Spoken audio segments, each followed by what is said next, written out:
Ladies and gentlemen, it's finally here. The week-long awaited debate. I guess it's not really a long-awaited debate, but I'm here with my friend Parker. He actually said he doesn't consider me a friend, but I consider him a friend. I think he's cool. He's actually my best friend. Little known secret. But if you're not aware of Parker, he's been debating for quite a while. I know at least for 2 years, but I'm sure it goes back a little bit further than that, considering how good you are at debating. But Parker, if you want to give yourself a little bit of an introduction, be my guest, and take it away, man. Yeah, my name is Parker. I'm known as Parker Get a Job on TikTok, YouTube, etc. I typically do politics style debates. I used to do a bunch of religious debates, but typically do politics style debates. I grew up in a Christian household. I'm now an agnostic atheist. Don't know what the explanation is for why we're here, but always like engaging in these conversations. Yeah, no, I am obviously a Catholic. Most people know that at this point. And I do think that I know why we're here. I think we're here to serve and to glorify God. And I think that the existence of that God, which we are here to debate today, is demonstrable. I think we can prove this using natural reason alone. Now, to come Was to this know the you? divine essence, what's that? Was that you playing that? I'm not playing anything. You're trolling. I'm not playing Bro, anything. it's trolling I'm hardcore, bro.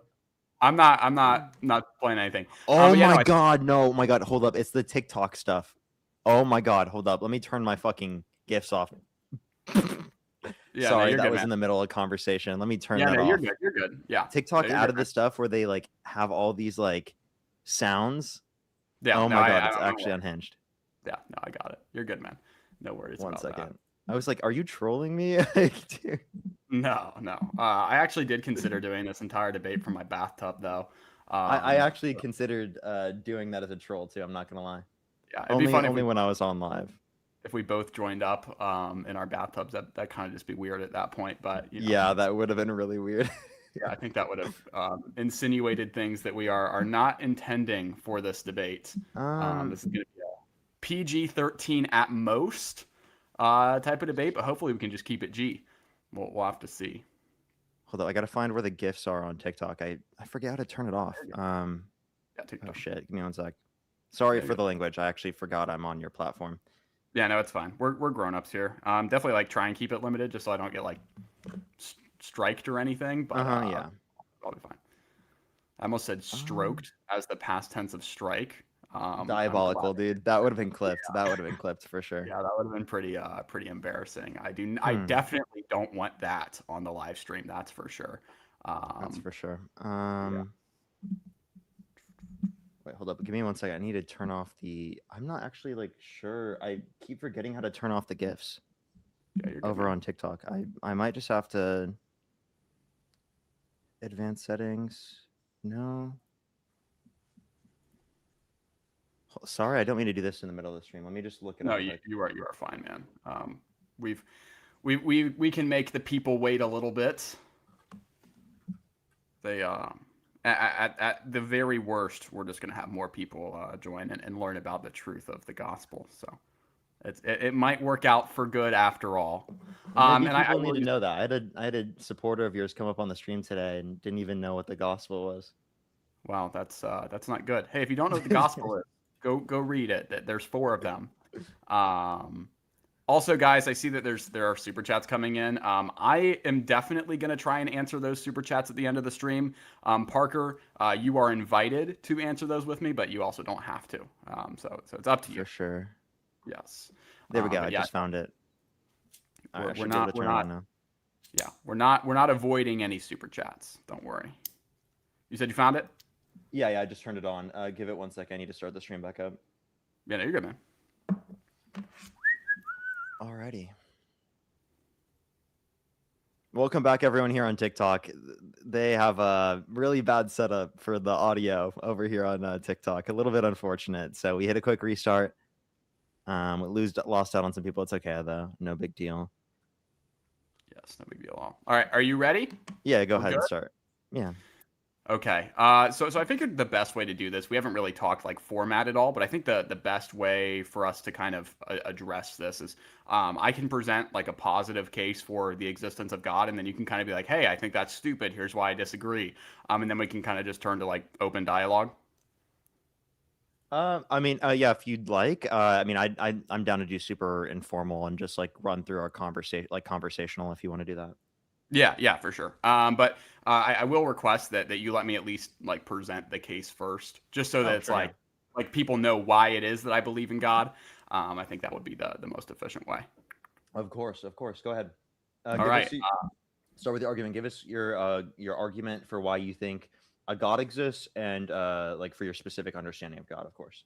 Yeah, yeah. So obviously, for people who don't know, I'm a Thomist, so I'm going to be using St. Thomas's argumentation and his philosophy. It derives a lot of its thinking from Aristotelian metaphysics. And my claim is that we can conclude from natural reason that there's actually a necessity for the classical definition of God. So there's four premises that I'm going to go to, and then there's three conclusions that come from those premises. So the first premise is that all contingent things require an efficient cause. So a contingent thing is just something that does not have to exist. So for example, like this pen does not have to exist, but rather it only exists because someone made it. If nobody made this pen, it wouldn't exist, and therefore it doesn't have to exist. So all of these contingent things do not exist of themselves, but rather they exist because something caused it to exist. Apples don't exist, or apples don't have to exist. They only exist because a tree made them. Computers do not have to exist. They only exist because a company manufactured it. And all of these contingent things require an efficient cause that gives them existence. Now, premise two is that nothing can be its own efficient cause. Nothing can cause itself to exist. I think we can all kind of agree on that because causality implies something being prior to another. So, for example, the pen can't cause itself to exist because before the pen existed, there was just no pen. So how could something that doesn't exist cause itself to exist? It doesn't really make any sense. And yeah, so that's premise two. Most people are good on that one. Wait, try to say that one more Premise, time. Premise two. yeah, nothing can be its own efficient cause. Okay, go ahead. Yeah. Premise three is that causes exist in series or sometimes called chains. So, since all contingent things have efficient causes before them, even the causes themselves, if they are contingent, have prior causes. For example, a pen is caused by a manufacturer, but the manufacturing company was caused by the person who started the company. And the person who started the company was caused by his parents, and so on and so on and so on. This is a chain of causality, and it can also be referred to just as a causal series. Now, premise four is that a causal sequence cannot regress to infinity. So this is the last premise. Causal sequences or these causal chains cannot go back forever because if they did, then the sequence would never begin to exist in the first place. This is something that a lot of people are pretty good on because it's pretty obvious. There's two analogies that can kind of help you understand this a little better, though. The first analogy is this. Imagine if you have like a train pulling a bunch of box cars, okay? And the train, it could never move in the first place if there wasn't an engine pulling the train in the first place, right? So in the same way, causal sequences can never begin unless there is something that causes it to begin, a first cause, if you will. The second analogy is pretty similar, but it uses a chandelier. If a chandelier is held up by a chain, right? If the chain just goes on forever to infinity and it never connects to a ceiling, then the chandelier would simply just fall to the ground and nothing would be holding it up, right? Because it doesn't connect to anything. It's not grounded in anything. However, if there is a ceiling, the chain will be grounded in something and be able to be held up above the ground. So in a similar way, causal sequences can never like go back to infinity. They have to have a definitive beginning. So like the ceiling would be the definitive beginning, and then the causal chain would be the chain of the chandelier. So there's three conclusions that can come from this. The first conclusion is that since causal series cannot regress to infinity, there must be a first uncaused cause. So if every causal series requires a beginning, there must be a first cause that is at the beginning. And this first cause must be uncaused, because if it had a cause, then it would no longer be at the beginning of the chain. It would just be another chain within the chain. The second conclusion is that the uncaused cause is not contingent. And this is from the previous premises. As we stated before, the uncaused cause has no cause before it, which means that it exists according to its own nature.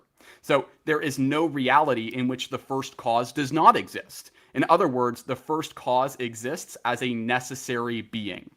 The third conclusion is that since the uncaused cause is a necessary being, it is also 100% act and 0% potency.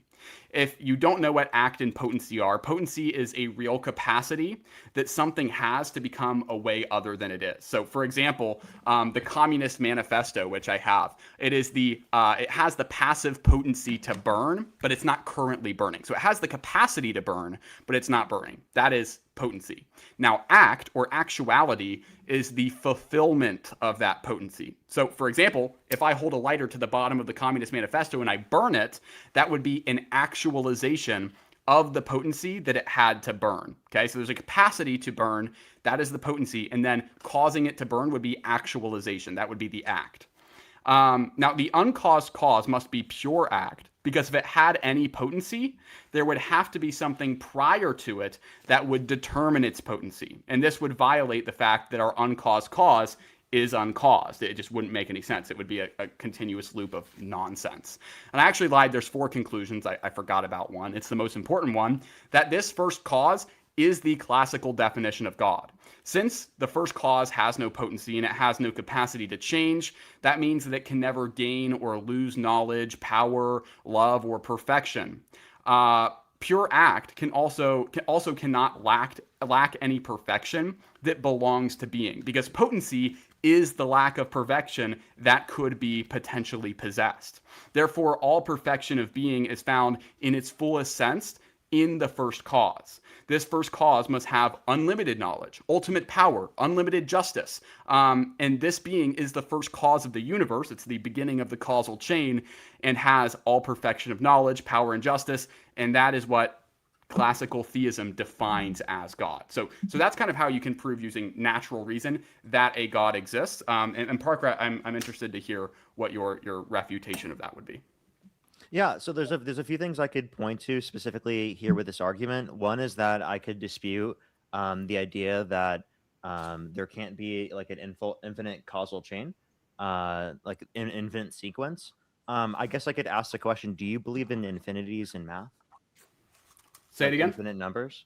Do you believe there can be infinite numbers? I believe that infinite numbers can exist conceptually, but I don't think in an infinite causal regress they can exist because of the analogies that I presented. If something is receiving its being from something else, there has to be a first cause of the being itself.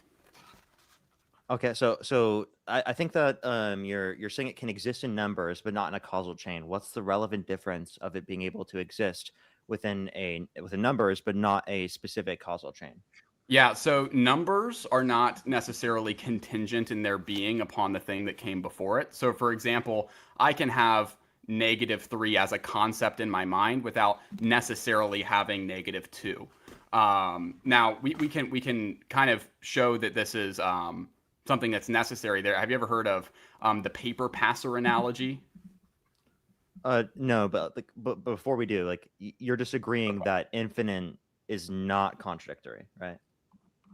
Infinite regresses are. I think you're failing to recognize the distinction between an infinite regress from causality versus just infinite numbers existing conceptually. Okay, well, the understanding is that if an infinity can exist, at least an infinity in a context of a sequence of numbers, again, I need to be very clear on why that infinite sequence cannot exist within a causal chain. It seems like the only Yeah. contradiction that you could probably provide is the infinite sequence plus a specific individualized circumstance, right? Okay. Right, Yeah. like Yeah. providing an individualized circumstance rather than like the infinite sequence in of itself being contradictory. Yeah, so I'm trying to help you explain the distinction between a conceptual infinite chain versus a causal infinite chain, because there Mhm. is a contradiction within causality, because we're saying that there is causality and saying that that causality originated from no beginning cause is falsely logical. It's illogical. So I'll give you the analogy that I was just referencing before. It's from Robert Kuhn. It's called the paper passer analogy. Imagine that you have like a bunch of people in a line, right? And there's two things that could happen. You can receive a blank piece of paper or a piece of paper with somebody's name written on it.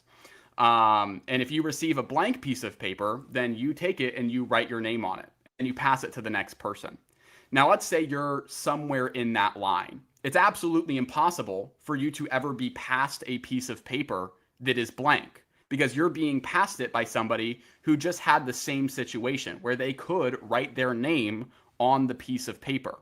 And if you keep going back and back forever, there's actually never going to be someone who is receiving a blank piece of paper from somebody who is sitting before them. There has to be some beginning. There has to be somebody who actually starts the chain and writes their name upon it. So that's why it can't go back to infinity. It's simply not possible through causal chains. Now, again, I'm not denying that infinity can exist in a conceptual number way, but through causal sequences, I would deny that fact. So what was the contradiction? That you're saying that there is a cause and that there is being that is being actualized. So there's potency being actualized, but then you're not providing any grounding for how it is being actualized. So That's if you can not a tell me contradiction. where's the origin? Wait. What's the contradiction? The P and not P. The P and not P is that you're saying that there's being without a origin of being. So I'm not saying. Wait, so saying that there's being. Wait, so when we're saying that It's a there's an non origin of sequitur. being, It we're just doesn't saying that follow. origin is It's explained fallacious. by an infinite sequence. It's fallacious. You're saying that there's no origin yet. So is it fallacious or contradictory? It's a non sequitur. I never claimed Wait, is it a non sequitur or is it contradictory? It's a non sequitur. It's fallacious. So it's not contradictory. Fallacies are still illogical. So just because it's not necessarily absolutely contradictory in a one-to-one doesn't mean that it's not still illogical. Okay. So just to clarify, there is no contradiction with an infinite regression under your Not view? in a one-to-one sense, no. Oh, okay. So if there's no But you contradiction still have to show within, how you're finding an origin for causality. can I clarify? If there's no contradiction within infinite regression, right? Then why could you say that there's a contradiction with there being a infinite series or sequence of events of contingency being the explanation for contingent things? Yeah, so allow me to give you a little example. We'll use the Communist Manifesto again. So I can light this Communist Manifesto on fire. Now, if I say that this just spontaneously combusts and that there was absolutely no origin of the heat that caused that to happen, it would be fallacious still because there's no origin of the heat, but it doesn't necessarily mean that there's a one-to-one contradiction. But we could say that it's fallacious to say that there is an effect without a cause. So, okay, again, what's the fallacy? It's a non sequitur. You're saying that there's a cause, there's an effect without a cause or without an origin of cause. Well, saying the origin of cause is explained by an infinite sequence. This comes from first principles of Aristotle. Do you know the first Aristotelian principles? Can you, instead of asking me a specific question, can you just answer my question that I just Well, provided? I'm trying to, but I'm asking if you know the first principles of Aristotle. That's in response to the question I just asked you to deflect away from the question I just asked you. You don't know the first principles that I'm working So with? you're acting like I don't know it because I'm not answering rather than answering my question. Yeah. So I'm just, it's okay if you don't know. I'm just asking, do you know? Can you answer my question before you ask me questions? I'll tell you. Maybe it'll help. So I work with multiple first principles. Can I have an answer to my question before? Yeah. I feel like I was being very honest and asking you for an answer to the question, and I feel like you're just trying to deflect and pivot from that. Yeah. I'm trying to answer it, but I can't answer it without giving you my first principles. Okay. Yeah. So do you know the first principles? Principle of contradiction, principle of sufficient reason, principle of substance, sufficient causality, and the principle of finality. Do you know those? Now that you've said them, yes, of course I know them now. That's the first time I've ever heard them in my life. Never heard them before. Can you explain them? Can you please answer my question Well, no, before you try to shift the burden? Can you explain that? You're making it answer like my question and trying to shift the burden? No, hold on. You're making it seem like I'm an idiot for asking you if you know that. You're shifting the burden. You haven't provided any proof that you. No, I will answer your question. I promise. No. Please don't shift the burden. Please answer my question if you want me to answer your question. It's not burden shifting. I'm gonna be honest with you. It's incredibly dishonest for you to say that I'm me not answering the question is somehow like me pivoting or being No, dishonest I'm instead just, of I'm you literally just just trying to answering the establish. question I provided. Do you remember the question I provided? Yeah, you're asking how there's some sort of fallacious contradiction or how it's illogical with what I just said. And I'm about to give I you that asked you reason. what the fallacy was, and you have Yeah. yet to tell me what the fallacy is. Well, I already told you it's a non sequitur, but I'm about to explain through my first principles how we're determining that that is a non sequitur. But I want you to Oh, tell me okay. Go first ahead. what my first Instead, principles are. instead of trying to shift the burden, how about you just answer the question I'm directly? not shifting a burden. Just admit that you don't know them. It's okay. It's okay. So I'm not trying to. you're gonna keep trying to do this. I'm not gonna let you do that. So you can either answer my question, or you can choose to do this. Do you know the principle of identity? I'm gonna sit here and I'm going to literally not respond Okay. until you answer my question, sir. Okay. Yeah. No, that's okay. Yeah. No. So I'll You think give you that's my. dishonest of me to like wait for an answer to my question rather than have you shift I the burden? I think it's dishonest that you tried to make it seem like you knew something that you didn't, and that's okay. I think we're all guilty Claiming of I that didn't sometimes. know it. Okay, this is just ridiculous. Please just answer Yeah. the question. Well, no. If there's a contention that you know it, can you explain my first Can principles? you just answer the question? I'm going to. I'm You just see asking how if you he's can just explain. constantly trying to shift the burden here? I'm about to answer it. I just want you to tell me what my first No, principles just are. answer it right Okay. now. Yeah, I'm going to. I just want you to tell me that you No, don't know the answer it first right principle. now. So, okay, yeah, I'll answer. So, the principle of efficient causality is that every contingent being, even if it exists without beginning, needs an efficient cause, and in last analysis is an uncreated cause. So that's actually one of my first principles. And this also follows from the principle of substance. It comes after it in order of conception. That the first principle, or the principle of substance, is that everything has some reason for being. Sorry, that's sufficient reason. Principle of substance is in the middle of that. Principle of sufficient reason, that everything has some reason for being, or as Gary Gou-Lagrange says, raison d'être. And I'm horrible at French, so I am so sorry to all of my French speakers. So wait, what was the how is it specifically a non sequitur? For me to say like what Because is the it violates contradiction with it an infinite violates series of or infinite regression causing or yeah, so infinite regression of it contingent things violates the causing first or being the it explanation of violates the the cause? first it violates the first principles of Aristotelian metaphysics. That's how. Okay, so because it violates the first principle that makes it a non sequitur. That's your Yeah, understanding? because it doesn't follow that you can have an effect without a cause due to the principle of sufficient reason. So how does that make it a non sequitur? Because what are you not? So I'm saying it doesn't follow that. Do you know what non sequitur means? It does not Hmm. follow. So I just showed you it does not follow that you can have an effect without a cause. And you do you understand my first principles? Do you understand what the So purpose of having those? wait. You say it doesn't follow that there's a that because there or sorry, you're saying it doesn't follow if there's an infinite sequence of events that there could then be a cause simply because of the fact that it doesn't meet the first principle. Are you saying in order for you to be able to explain whether or not there is a cause, you need to accept this first principle? Do you deny my first principle? I'm just asking, do you have to accept it? Yeah, it's my paradigm. Okay, wait. So then you're saying that I have to accept this in order to be able to explain why a contingent set of causes could be explained by an infinite sequence? Yeah, it's the first principles of reason and logic. So I would assume that you accept them. Yeah. I'm confused how that specifically is going to can I just hear again? Maybe we're a little bit confused here. I think You we agree are. that there's not a contradiction with an infinite sequence of events and of contingent things being the explanation for a contingent thing.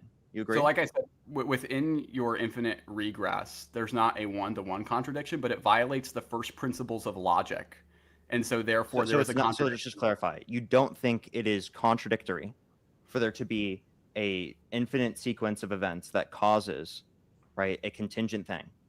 No, so there's not a contradiction between those two things, So it but is there's a possible. contradiction. There's a contradiction between what you're saying and first principles of logic, and you haven't refuted that claim at all. So I'm asking if you can show how there's not a contradiction between what you're saying and logic itself.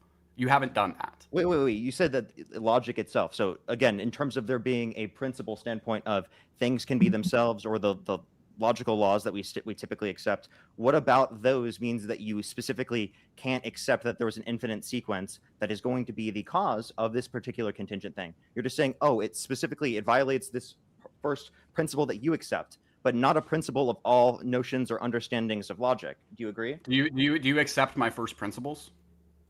Go through the first principle one more time that you're saying it violates. The first print. Well, how about I just walk you through first principles in general, so that you can have like a full understanding of it, so that we can have a good conversation. Would that Sure. help? Just go ahead and tell me what the first principle is that you think it's violating. Well, but I think it would be helpful if I just explain the first principles in general to you, because I don't think you're actually understanding the purpose of first principles. Because Okay. you're saying, If you'd like to do that instead of answering my question, go for it. yeah, okay. So yeah, it violates specifically the principle of sufficient reason, and it also violates the principle of efficient causality. So wait, say that one more time. Sorry. It violates the principle of sufficient reason, the principle of efficient causality. Yeah, I don't have to accept the principle of sufficient reason. Okay, so do you deny the principle of sufficient reason? I don't accept it. No. You don't accept you the deny PSR. the principle of sufficient reason. Can you Yes, just I say don't that for the accept the camera? PSR. Okay, so can you tell me what the problem is with the principle of sufficient reason?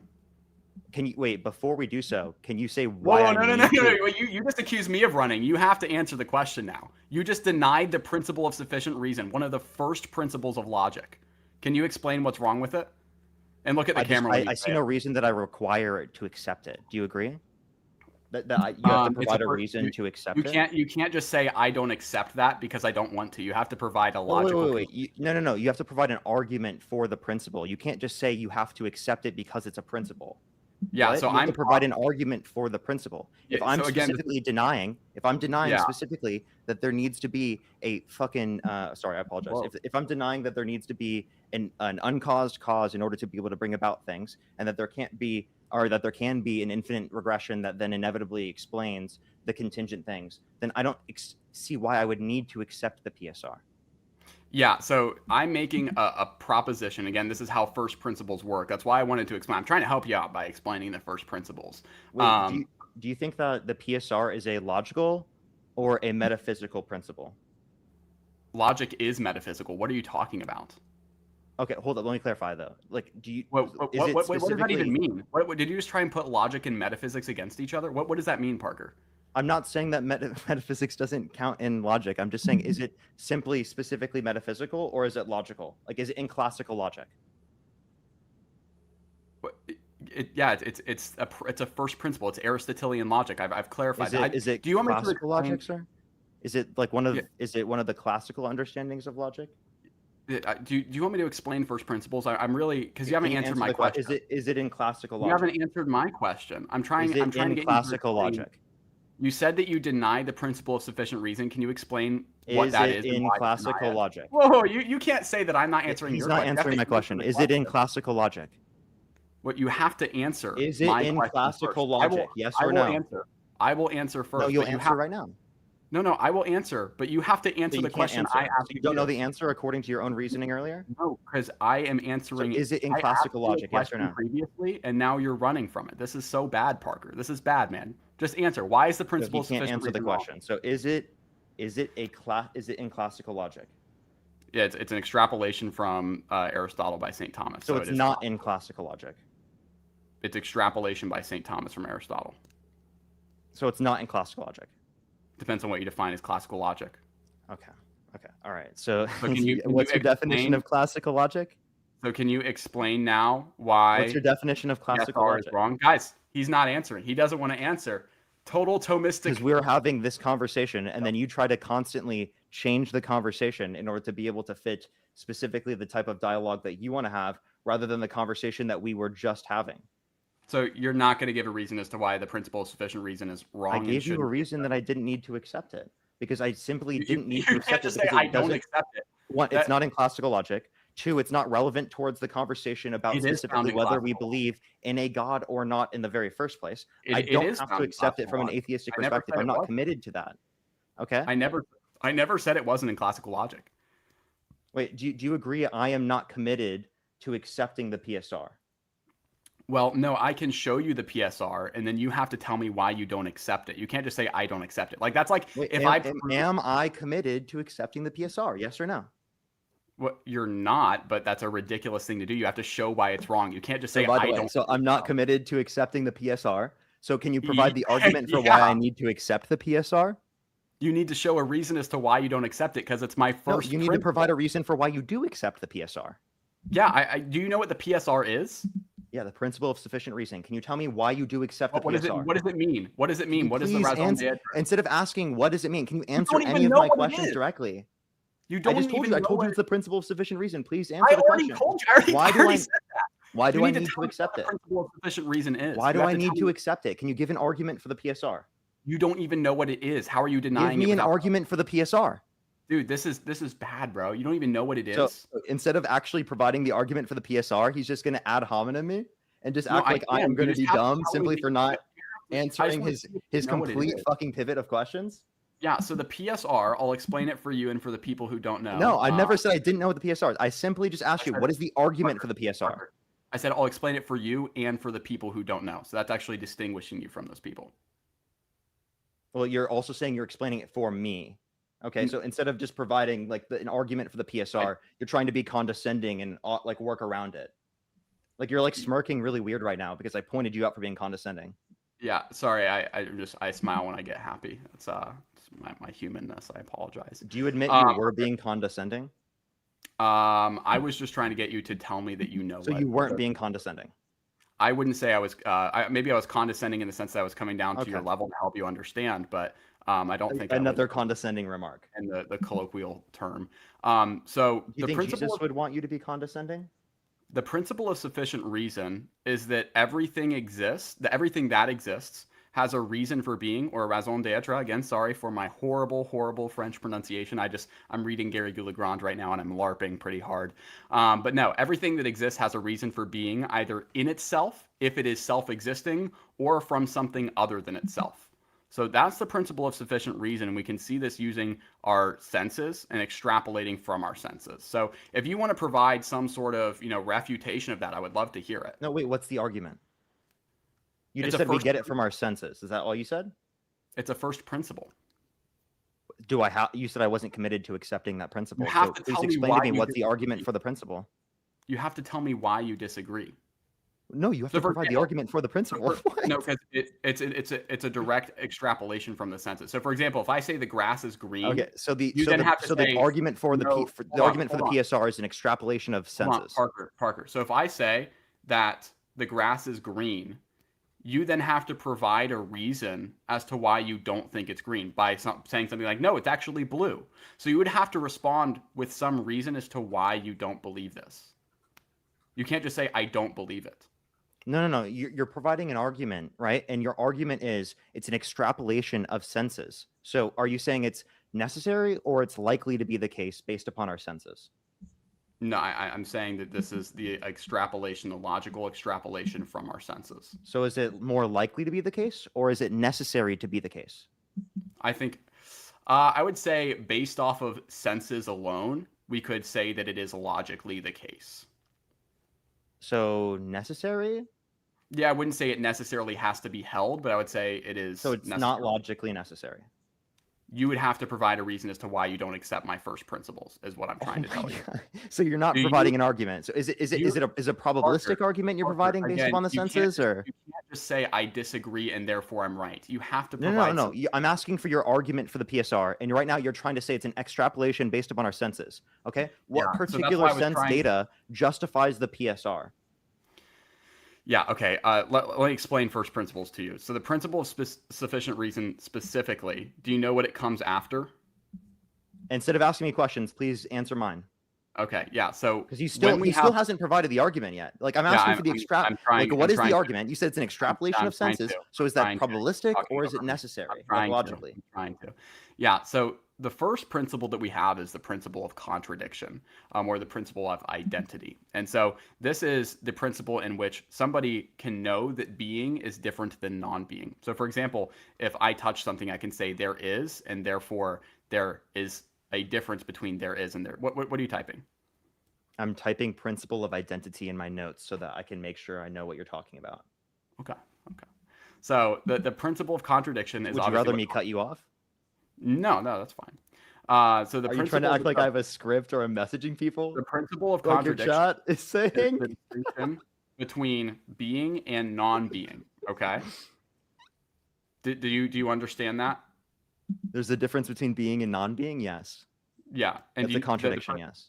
It's the principle of contradiction. Yes, and so being cannot be being at the same time. Or as some philosophers really goofily put it, being can't be not being at the same time. That's what you meant to say. Yep. Yeah. Sorry, did I say it incorrectly? Yeah, I think you said being and not being is what you said. It was an accident. I'm not And trying to like so, harp on that.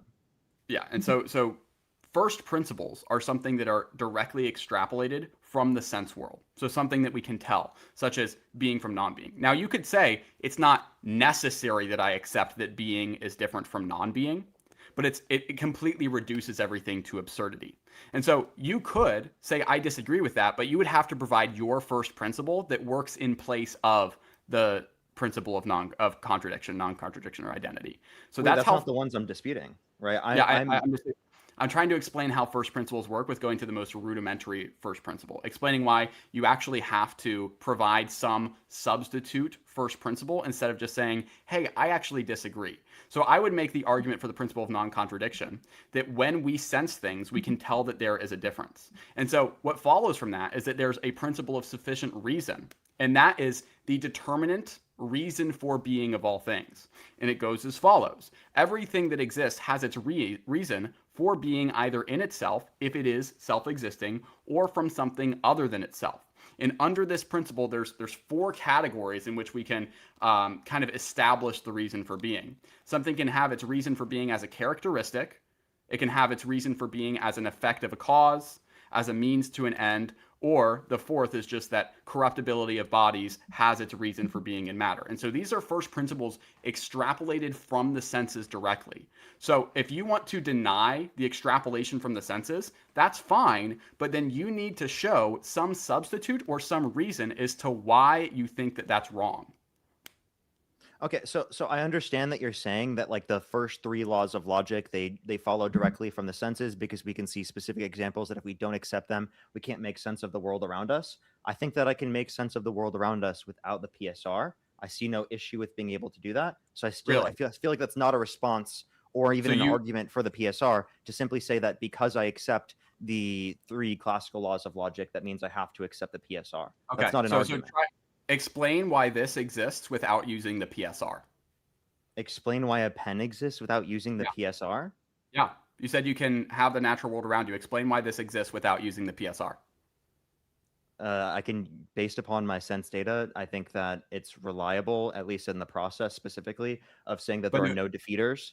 There are no, no, I'm listen, not saying hold up. explain that. There are Not no that. defeaters for the You idea that it misunderstood the exists, and to dispute my sense data based upon the fact that I think that in typical, in most circumstances, it is obviously going to be most likely to be the case that a sense data, i.e., whatever I engage with, I perceive through my eyes, my ears, my nose, my mouth, right, are going to have reliable information predicated off of the fact that there's no defeater against the idea that it's probabilistically true. And then we can Yeah. also test and replicate those things. You misunderstood the question. So you're explaining that it exists. I'm asking why it exists, not how you know. It's going to but be a why. probabilistic function based upon like induction.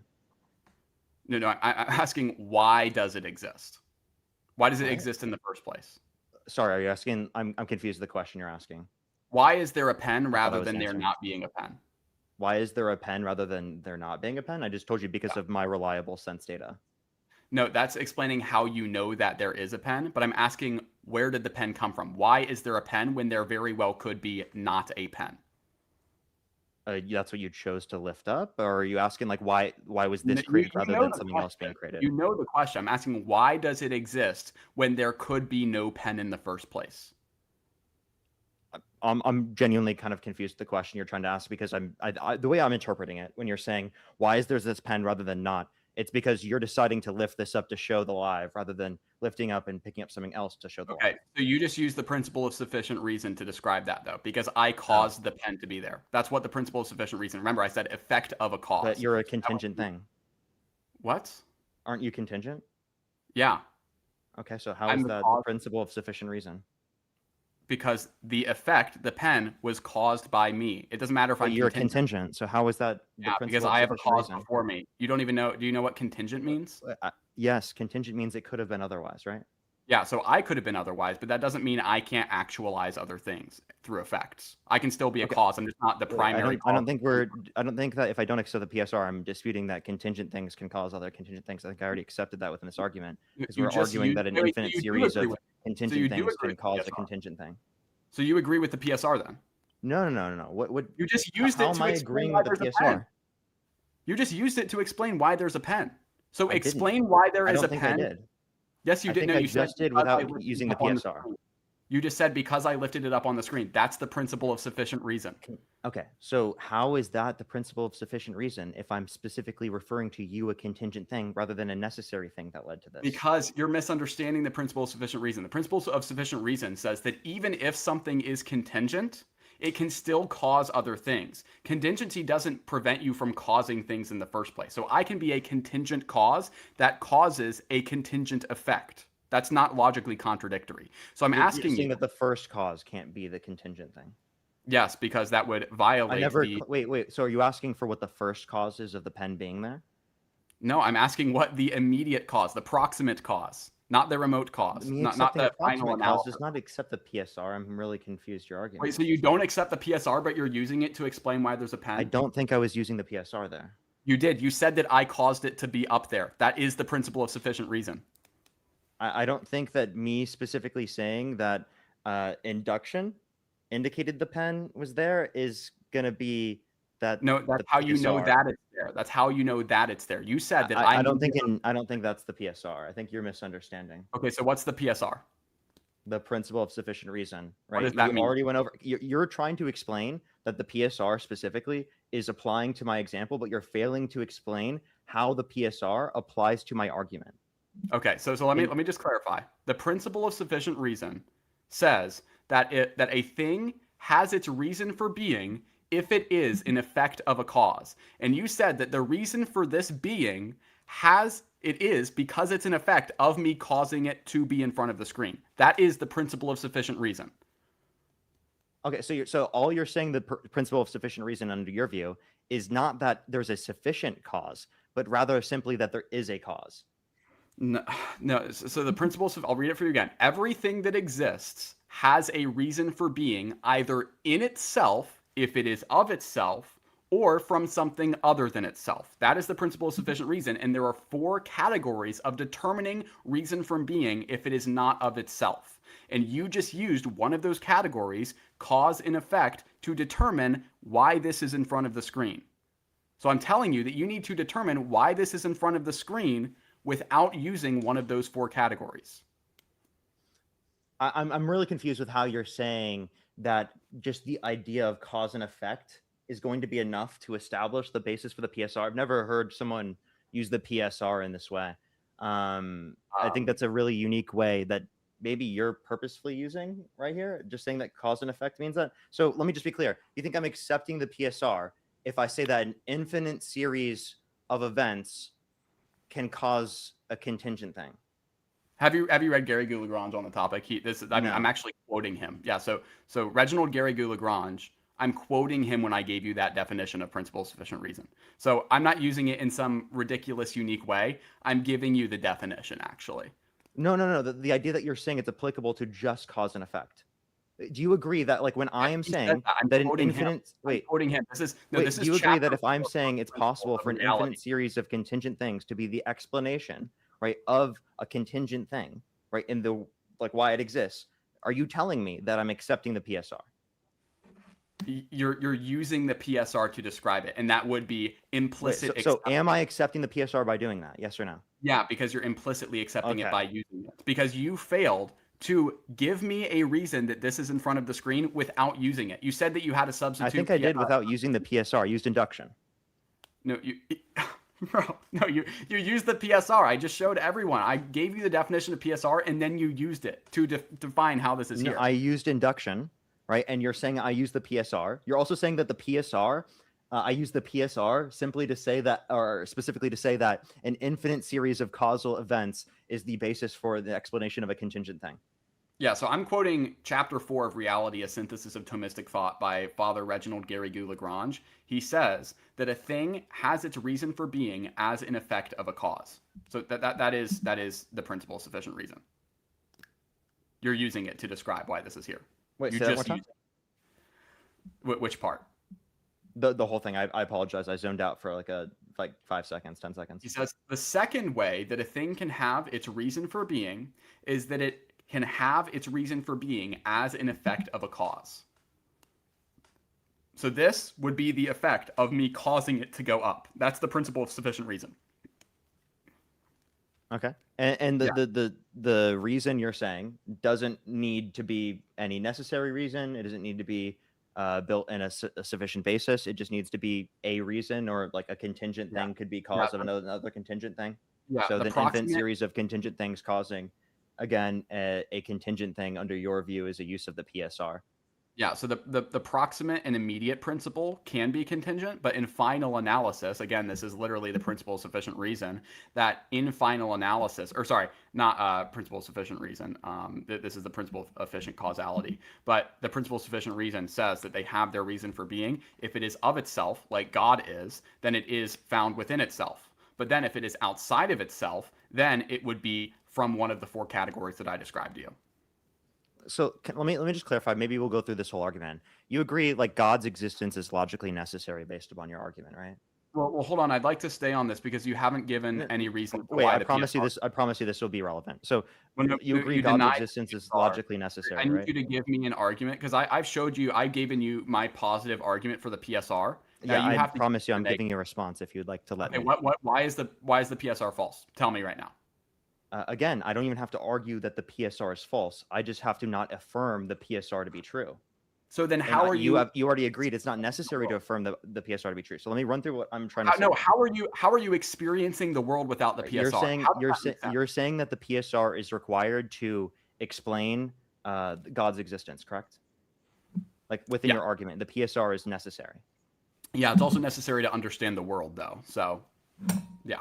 I would disagree. I don't think it's necessary to understand the Then world. But tell me how to understand the world without the hold up, PSR. That's where no, that's where we disagree. So I address that. already told you that I think I can do so through induction. I don't even have to specifically do so through the context of That's not how the PSR induction that you were works. using. That's Can I not even please what finish without induction you cutting me means. off? No, that's not what induction So means, no. Parker, and you know it. You know that's not what induction means. Come on, man. Be a little bit honest with us here. You know that's not what induction is for, even. So explain the principle of sufficient reason and why it's wrong. Take it away. I won't even talk. Explain why it's wrong. Okay, you've asked me the same question multiple times, and I've specifically provided my response. I don't have to say that it's wrong. I just don't have to accept it. The argument that I'm trying to provide, at least for a baseline, to provide an overall analysis of kind of the conversation that we were just having, is that you think that it's necessary to have the PSR in order to establish the fact that God is a necessary being, but it's not necessary to accept the PSR, right? In order to be able to live in the world or explain the No, world. I never said that. It is necessary to experience the world. So you think the PSR is necessary to experience the world? Yeah, Wait, because you couldn't wait, you use think it. that I can wait, so I don't accept the PSR right now. Do I not experience the world? You're implicitly using it. You're still using the PSR without understanding it. Okay. So um you're saying that I'm implicitly using the PSR specifically within Yep. my statement, even though I don't think that it's being used. But you So already did. You literally used it. I you're showed you that saying you. anyone specifically who doesn't accept the PSR can't make a sense of the world? What's the argument for that? Yeah, I already showed you. Literally, you could prove my entire argument wrong. I will concede for this debate that I lost if you can explain why this pen is here right now, why it exists in the first place without using the PSR. I will Again, concede. I already think I did so sufficiently without the No, use but of you the used the PSR. PSR, so do it without using the PSR. I don't think I did so with the PSR. If you want to keep You repeating that literally same said, point, like you can we over can and play over it again, back. that's fine if you'd like. We can play it back. You literally said because you caused it to be there. That is the principle of sufficient reason. Okay. I mean, if you want to keep repeating that, you can all you'd like, right? Repeat Well, where the we same disagree, argument so we over have and to over agree. again. I don't think you're correct here, right? When it comes to the PSR, you already accepted that I don't have to accept, logically speaking, the PSR in order to be able to explain this. I can explain this without the use of the PSR. Okay, So so do if it. it's totally Do it. coherent to do so, it's not logically necessary Okay, that maybe I'm God's dumb. Maybe existence I'm or your dumb. argument doesn't follow. Yeah, maybe I'm dumb and I didn't understand. Could you explain without using the four categories of PSR why this pen exists? Yeah, And you're can just you? asking me the same question I've already answered and responded to multiple Yeah, times. but no, I must have If you can't misunderstood. get past this, it's fine. I don't I think must that have we're going to gain misunderstood. anything more by me explaining the same thing again. No, I must have misunderstood. Can you explain it again? Because I don't think I understood you. Because you're saying something other than my interpretation, so I want to understand better without Yeah. using the PSR. So here, I'll list the categories. You can't say that it's here because it's a cause and effect. You can't say that it's here as a means to an end. You can't say that it's here. The existence of cause and effect does not accept the PSR. Wait, what? The existence of cause and effect does not entail the existence of the PSR. But you would agree that this exists do you think the existence of cause and effect equals the existence of the PSR? I'm saying that using it in that way does. Answer my question. I'm not saying they're equal. It's a category of. So you're not saying it's equal. So you can No, believe in cause and effect without PSR, correct? This is a generic fallacy. I'm trying to Oh explain my God, dude. I just I swear I asked the same question over and over again. Yeah, I'm never going to get a response to any of these direct questions. You're making a generic fallacy. The cause and effect is a category of PSR. So I can't say necessarily that the category equals the overall principle, but using the categories implies the overall principle. You can explain it without the PSR. No, because you're not understanding. So for example, what's the contradiction between explaining cause and effect and not utilizing the PSR? Because cause and effect is a category of the PSR. So you're saying cause and effect cannot exist independent of the PSR? Explaining something's being using cause and effect is usage of the PSR. That's what it means. Can cause and effect exist as an independent, coherent concept outside of the PSR? No. So what's the contradiction outside of the PSR between cause and an understanding of cause and effect? What's the contradiction? That you can't explain the being of anything without the 4 categories of the PSR. That's not a contradiction. You just claimed that you can't explain it. That's not a contradiction, Jaw. Wrong. I'm explaining why your position is wrong. Wait, do you know what a contradiction is, Jaw? I didn't say you brought up the word contradiction. What is a contradiction? A contradiction is A not equaling B. A not equaling A. That would be a contradiction. Or not A not equaling B. No, it would mean that those two realities are A not equaling B is not a contradiction if you think A and B are different. No, watch. Being, non-being are contradictory, but being would be A and non-being would be B because they're different. So there can still be contradiction in two separate. Okay, if you define B as A, you can't say that A doesn't equal B. Yeah, that would be like transitivity, right? You could follow. Okay, so then if you say that that's a contradiction, yet you could not provide that specifically when it comes to the use of cause and effect without the PSR, right? And explaining the world, then you have a complete and total issue here, because your whole problem here relies upon the PSR being true, but the PSR doesn't have to be true. Okay, can you explain why it's not true? Wait, I don't have to explain specifically why I think it's false. I can explain why I think it's not true because I don't think there's any sufficient argument to accept it. I don't think there's any sufficient reason to accept it. Let me recap. I explained why God exists, and then you said no, he doesn't, but I don't have to explain why, and that's our debate? Well, no. My argument is that I don't know that God exists. I don't know what the causes of the universe. I said this at the very beginning of the live stream. I'm an agnostic atheist. You know this about me, okay? I don't know what the causes of the universe. Been very clear with that. You're the one in the positive making the positive assertion. I'm the one who's agnostic, not convinced of an argument yet. So, but you don't have to explain why you're agnostic. I don't know. You think you have to explain why you're agnostic? Yeah. Do you think you have to provide justification for being agnostic? Yeah, you have to explain why you don't accept the positive claim. That's what agnosticism. Wait, what? Pause. Wait, hold up. So I have a burden of proof because I'm agnostic? No, you don't have a burden of proof. You have to explain why, though. You can't just say I'm agnostic. I have to explain why as a burden of proof, is it not? Yeah. So if you come to a debate... So wait, being agnostic entails a burden of proof to Jaw. You can laugh, bro, but hey, listen. If you come to a debate, what we're doing is I have the burden of proof of proving that God exists. I don't. And yeah, I know. You have the burden, though, of explaining why my arguments are wrong, or else you just lose. That's how debates work. Wait. No, you have to prove that your arguments are right.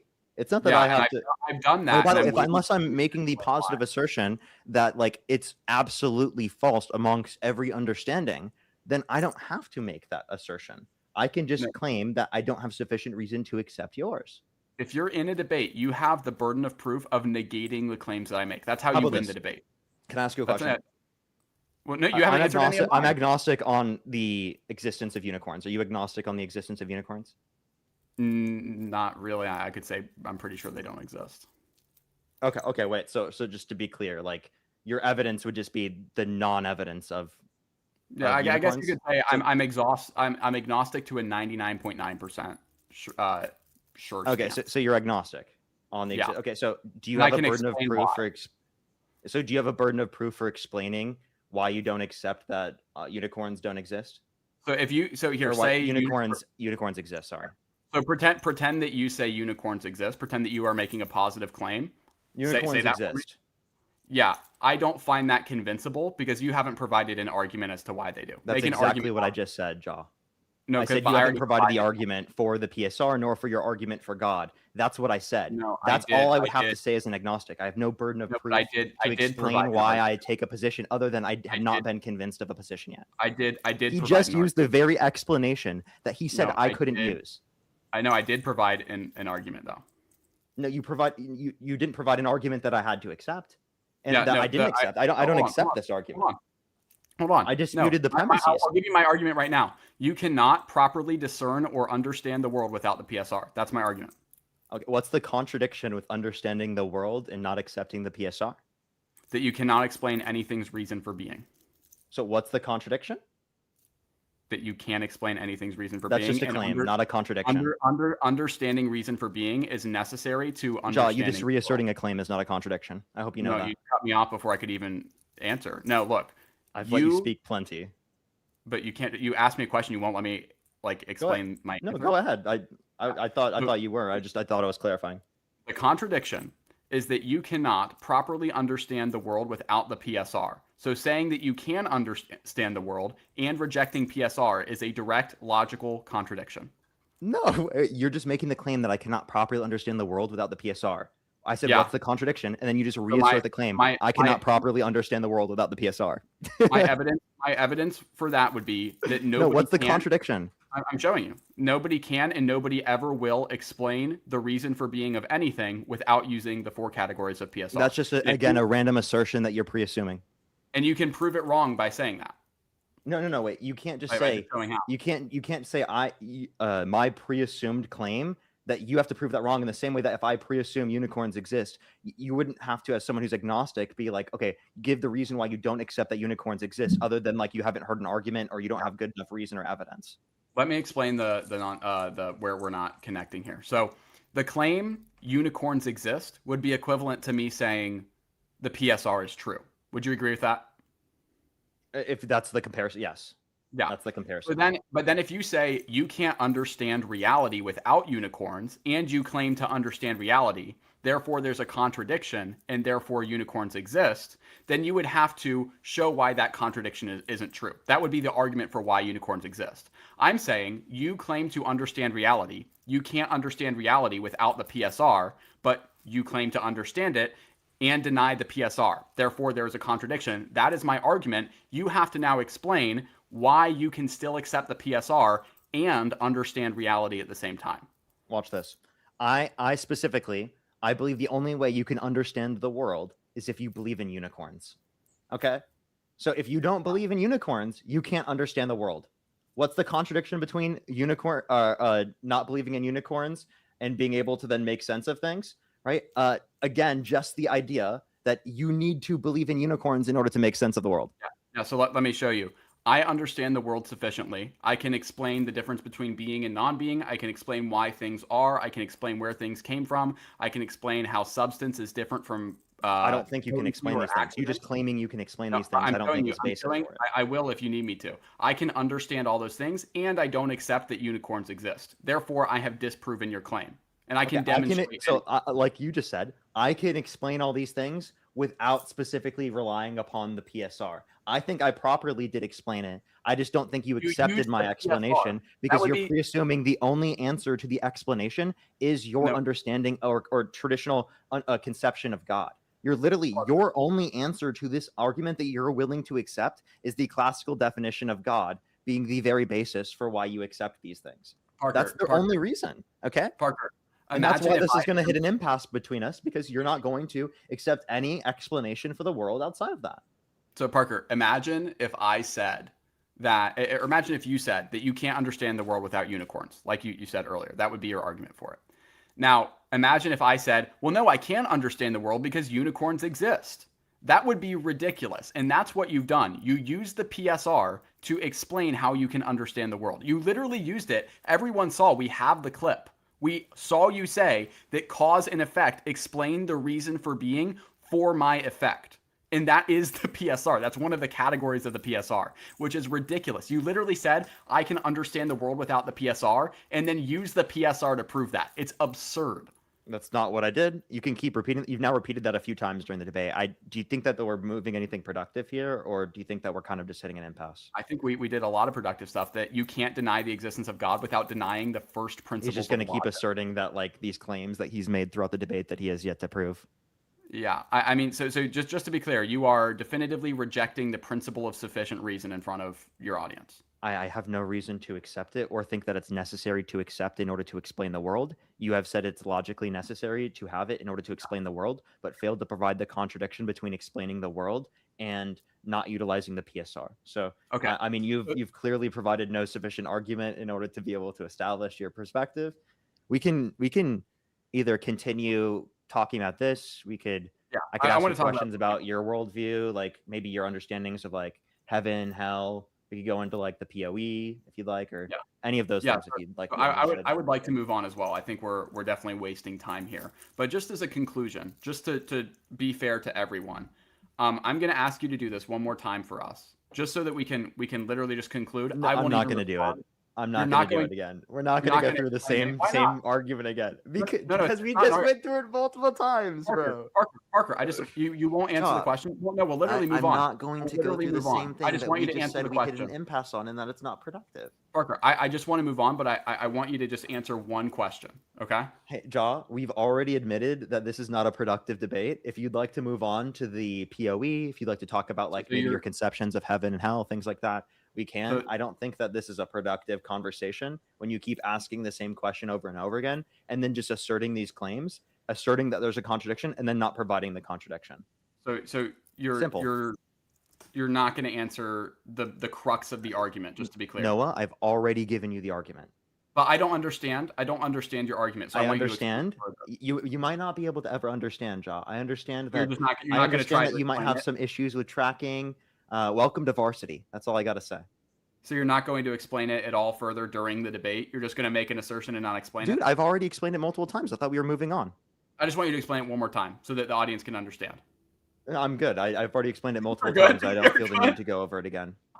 If he takes that as a win, because I don't feel the need to do that. If you want to go watch back the argument, you can go and click on the beginning of the stream. You can go back to the very beginning. I don't think I need to restate the argument that we just clarified is not productive for us to engage in the very first place. So Parker, just go ahead. Watch this. He's going to clip this, by the way. This is going to be the point that he clips.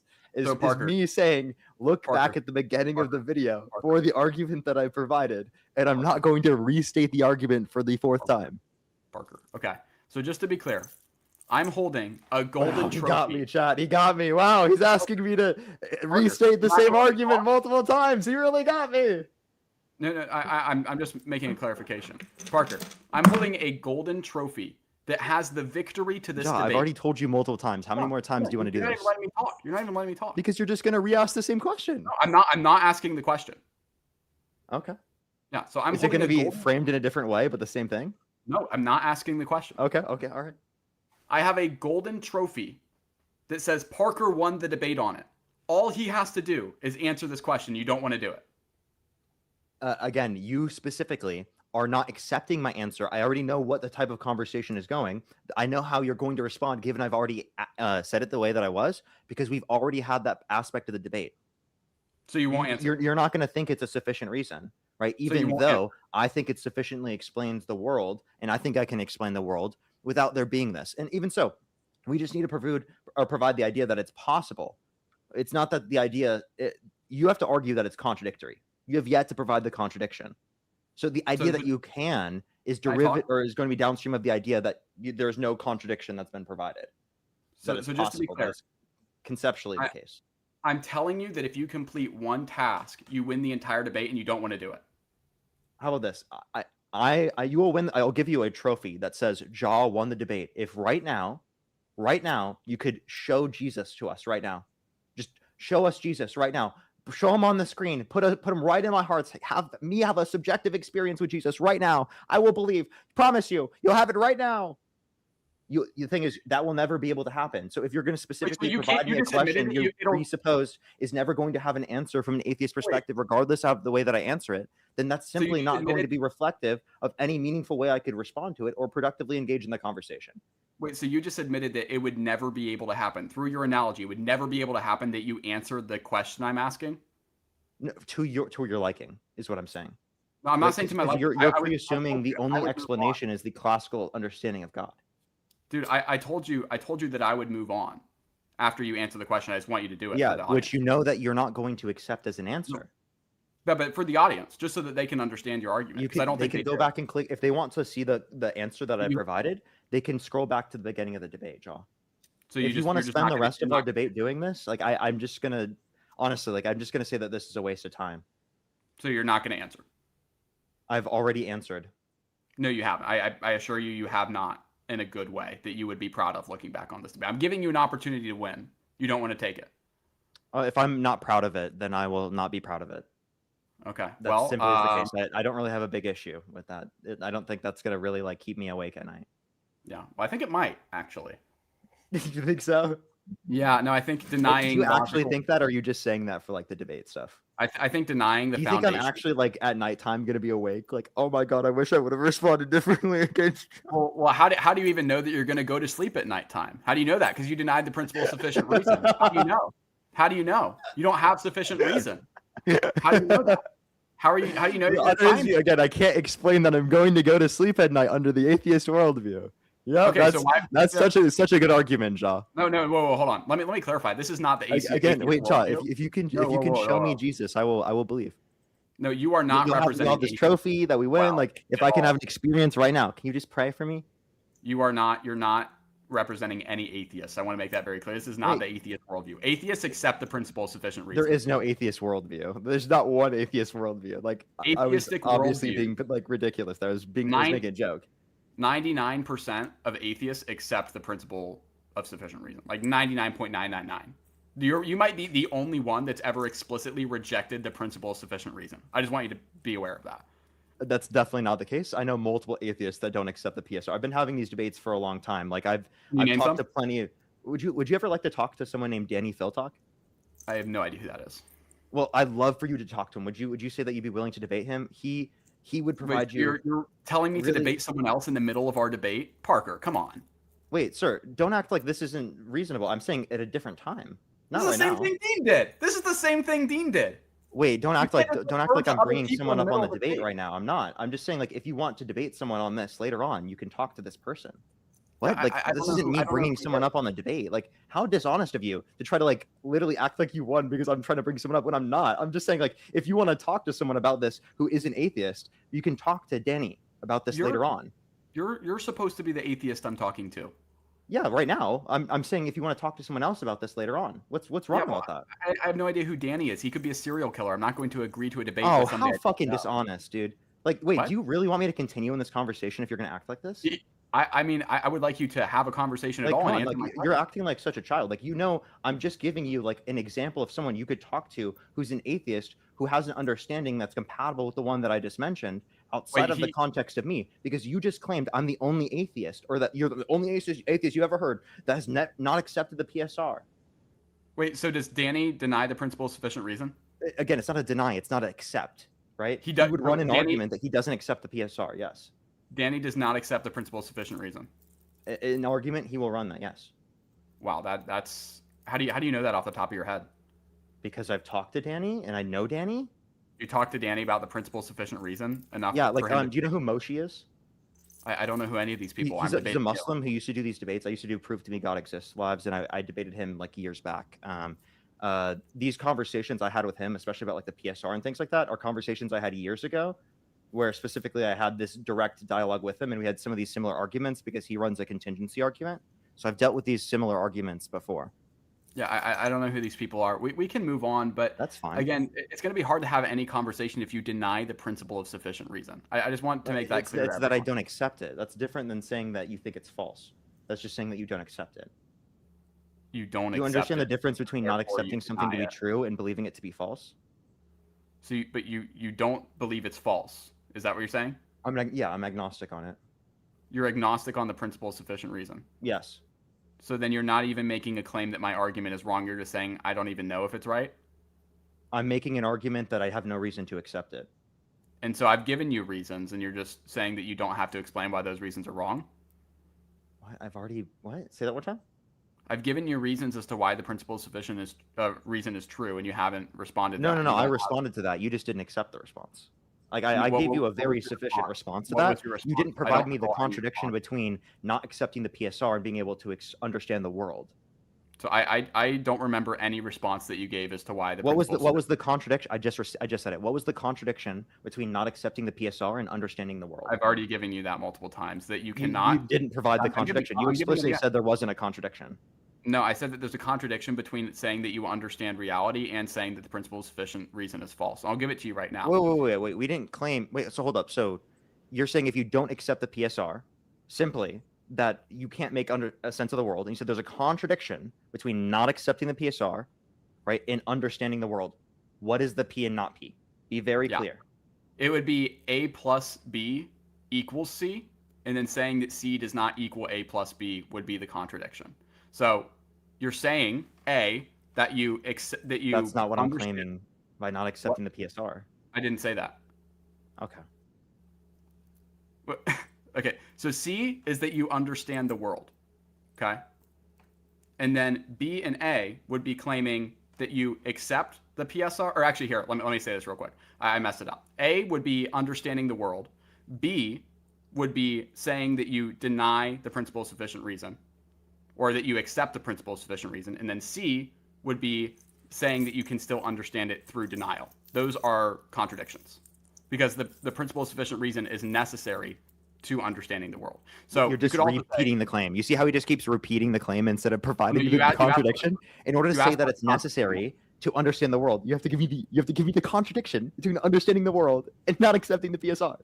Yeah, I gave you the contradiction. Do you want me to explain the contradiction now? Okay, I don't think you can. If you I want to tried. try to do I'm that trying to again, right now. go for I'm it. trying to But right the now. same thing's going to happen again. You're just going to restate the claim. So you're just not going to explain it. You're the one who's trying to explain it right now. Yeah. Right? So the explanation would be that all things have their reason for being in four categories, and we can know this by apophatic description. That there is no way that you can describe any other thing having its reason for being outside of these four categories. Therefore, these four categories must be the only way that you can understand the world. Again, he just reasserts the claim. So No, I made if an you'd like to move apophatic on at argument. this point, Jean, we can. Parker, what This does is not a apophatic mean? conversation. What does apophatic mean? I'm not going to do this whole You bullshit don't with you. know? You don't I know what don't know. apophatic means. No. Apophatic means describing something by what it's not. So I made an Okay, thank apophatic you. argumentation that you would Okay. have to refute now. Would you like to move forward? So you won't refute my I think I apophatic already argument? have. If you'd like to No, move I, forward, that I'd be was a willing new to accept argument. that. That was a I'm new not going to do argument. this thing where we just talk about like whether we're going to continue on with the same point No, repeatedly. that was a brand new argument. Brand new argument. You're not going to respond to it? What's the brand new argument? Go for it one more time. I made an apophatic argumentation for the principle of sufficient reason. Yeah, you're saying if I don't accept these four things, then I cannot make sense of the world. That's a claim. That's not what I Okay. said. That's not what I said. Okay. So then what? Say it one more time. My apophatic argumentation was that we cannot describe the world in any way other than these four ways. And therefore, these four That's ways the are same the. thing I just said. Okay. No, If you'd like to move on, I'm willing to do that. If not, I we can don't move think that on. there's We anything can we're move gaining on. from that. I think I've made my point on this topic. I don't So think you have. So can you going back to my argument about just Can I move on to like some of like my questions I had about specifically like your understandings of like heaven, hell, your conceptions of like what you see to be a Christian, what you see to not be a Christian. Yeah, sure. Okay. Just to start off with hell, just like real question, right? Real basic question. Like, do you think most Christians are gonna go to hell? Like self-described Christians are gonna go to hell? Self-described Christians, yes. You think most self-described Christians are going to go to hell, including most self-described Christians in your chat? Yeah. Okay. Do you think most Catholics are going to go to hell? I would say my chat is an individual subset that could be more inclined towards the truth. So I would say the percentage is probably lesser of people that would go to hell. But I would say, just as Christ said, the path is narrow and the gate to hell is wide. So, yeah. So just to be very clear, most Christians, self-described Christians in your chat, you agree are going to hell, even I, even I would, given all of their consideration, if they were just to die today on their deathbed? yeah, I wouldn't put a specific percentage on it, but I would say that overall for all believing Christians, I don't know about my specific sub group. It's only 10,000 people. It's not that many right now. But I would say for universal self-proclaiming people, which is including the non-baptized, yeah, they would go to hell. The majority of them. Okay. Like, do you think that about like most Catholics as well? Self-proclaiming Catholics. Yes. Yeah, I would say yeah that's pretty demonstrable. I mean I think it's only something like 30% of them actually believe that Christ is truly present in the Eucharist. So like there's explicit rejection of what is necessary by precept according to the magisterium.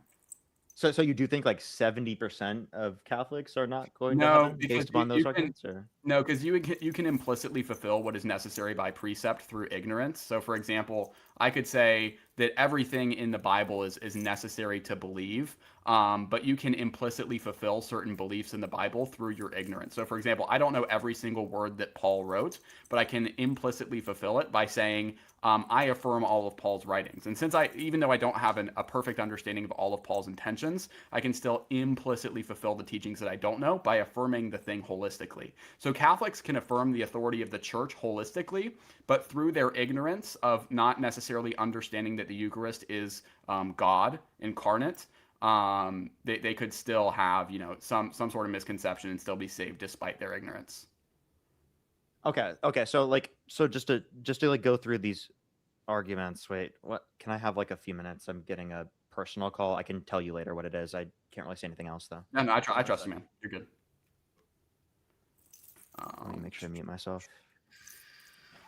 um, Parker is taking a break during the debate, and I trust that it is, good reason. I trust that Parker isn't, going doing anything.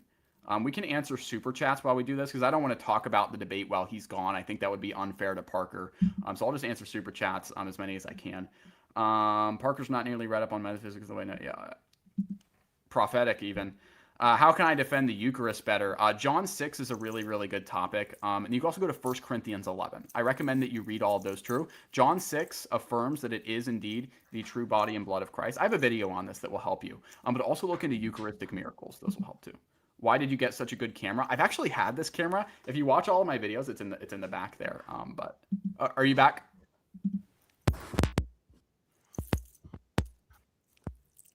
How's it going, man? Hey, You good? hear me? Yeah, I can hear you. I'm gonna get a call. Second, I'll text you what it is. It's not that I have to leave mid debate. I can stay. This is like very like urgent specifically. I'll Yeah, text you right now what it trust is. you. I typically don't say these things on live. Yeah, no, I trust you. I trust you. Yeah, take as much time as you need. I can just answer super chats while you're doing your thing. For sure, do that. Yeah. Thank you guys for all the super chats. You're very generous. I appreciate all of you guys. If you see that right now, just so you know, like that's what it is. Oh gosh, yeah, that's horrible, man. That's really upsetting. I'm sorry that happened. It just started happening recently, so. Yeah, that's really, really rough. I apologize, man. Stay hydrated. Yes, I will. Yeah, for sure. Yes. Okay. We can talk right now until I get a call. So. Yeah, no, that's good. Good with me. Go ahead. You were saying? I think I just explained the implicit fulfillment of that which is necessary by precept. I think you were about to respond in some way, shape, or form. I'm not sure. Sorry. Say it one more time. Sorry.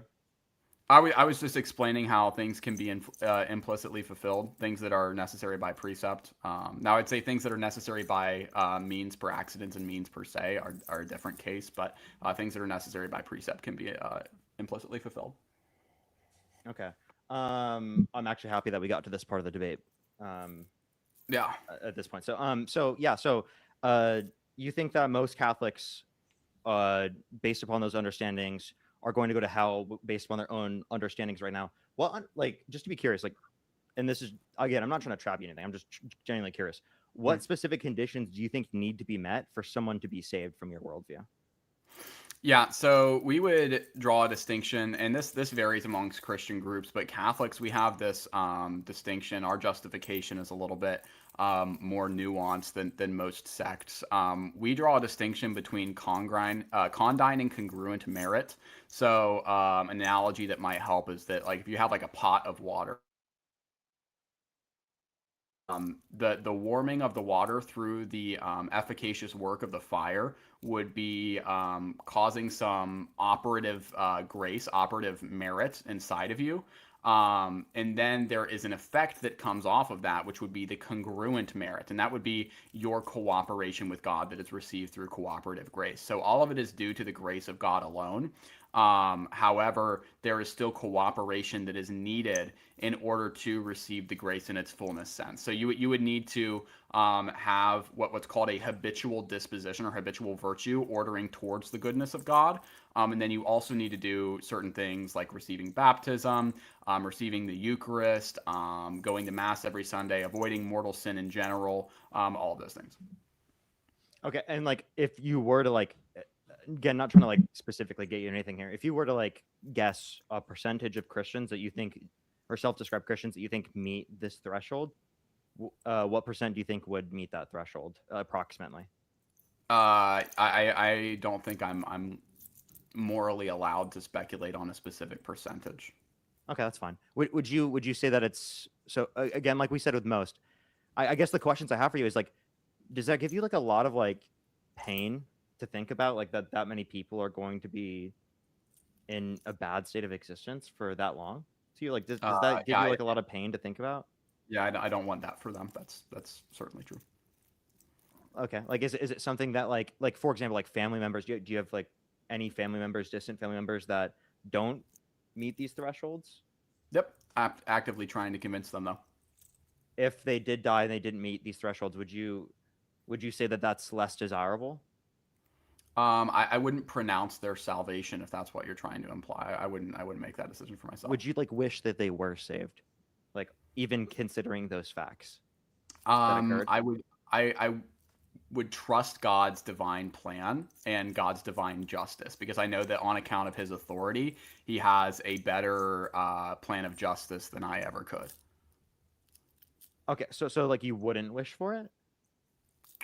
I would trust in God's divine justice. So temporally, and according to my limited view of justice, I would say that I can feel sorrow for those in hell.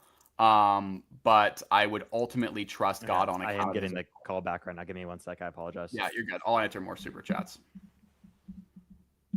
Do pets go to heaven? Not in the same way we do, but there could be animals in heaven in some way, shape, or form. Talented debater, good man of God. I appreciate that. Thank you so much. Thank you for the super chat. Thank you for the super chat. Hey, Jaw, it's me, Tung Tung Thomist. Wow, thank you guys so much. I appreciate that. I'll keep answering super chats until our boy gets back here. Guys, let me know. Let me know in the chat how you think that the debate's going until Parker gets back. Hello, Noah. I enjoy watching your debates. You should make a response to Joe Bart's video on why he doesn't believe in God. Hey, Joe Bart, maybe you're watching this, man. Let's have a discussion. Shoot me a message on Instagram. We'll have a discussion. I'm wondering what the response will be. I'm unsure if many others are too. Yeah, I've seen it. Maybe I will. Or I could just have a discussion with Joe. He seems like a cool guy. Yeah, I'm not sure. Love the shirt, Parker Jaw. What is the best commentary on St. Augustine's Confessions? Also pray for me, my friend Eric. Yes, I will. I will pray for you. I can't hear you, Parker. I can't hear you.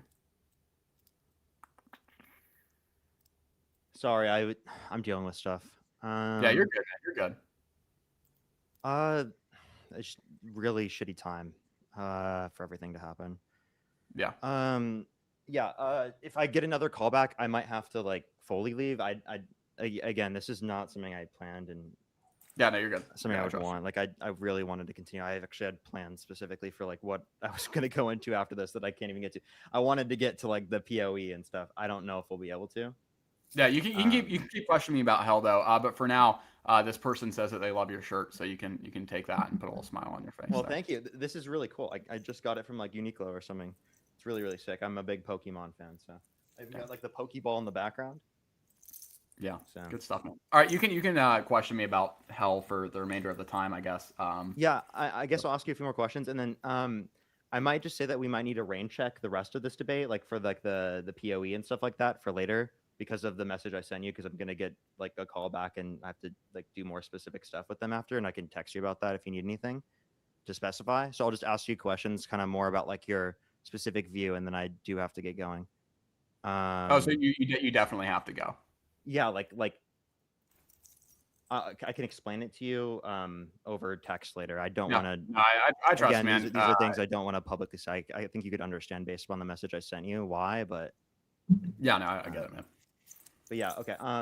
Yeah. So to go back into the questions, you do believe a majority of Christians are going to get to your understanding of heaven.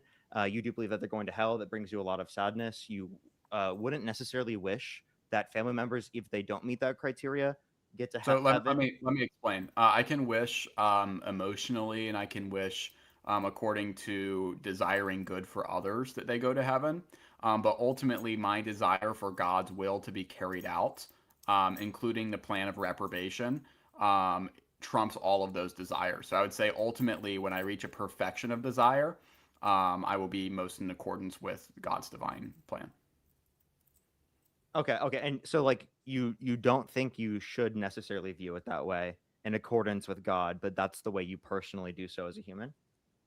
I would say that I have imperfections in my will that could cause me to despair of God's ultimate plan. But I do intellectually assent to the fact that I trust his plan and his reprobation and his elect.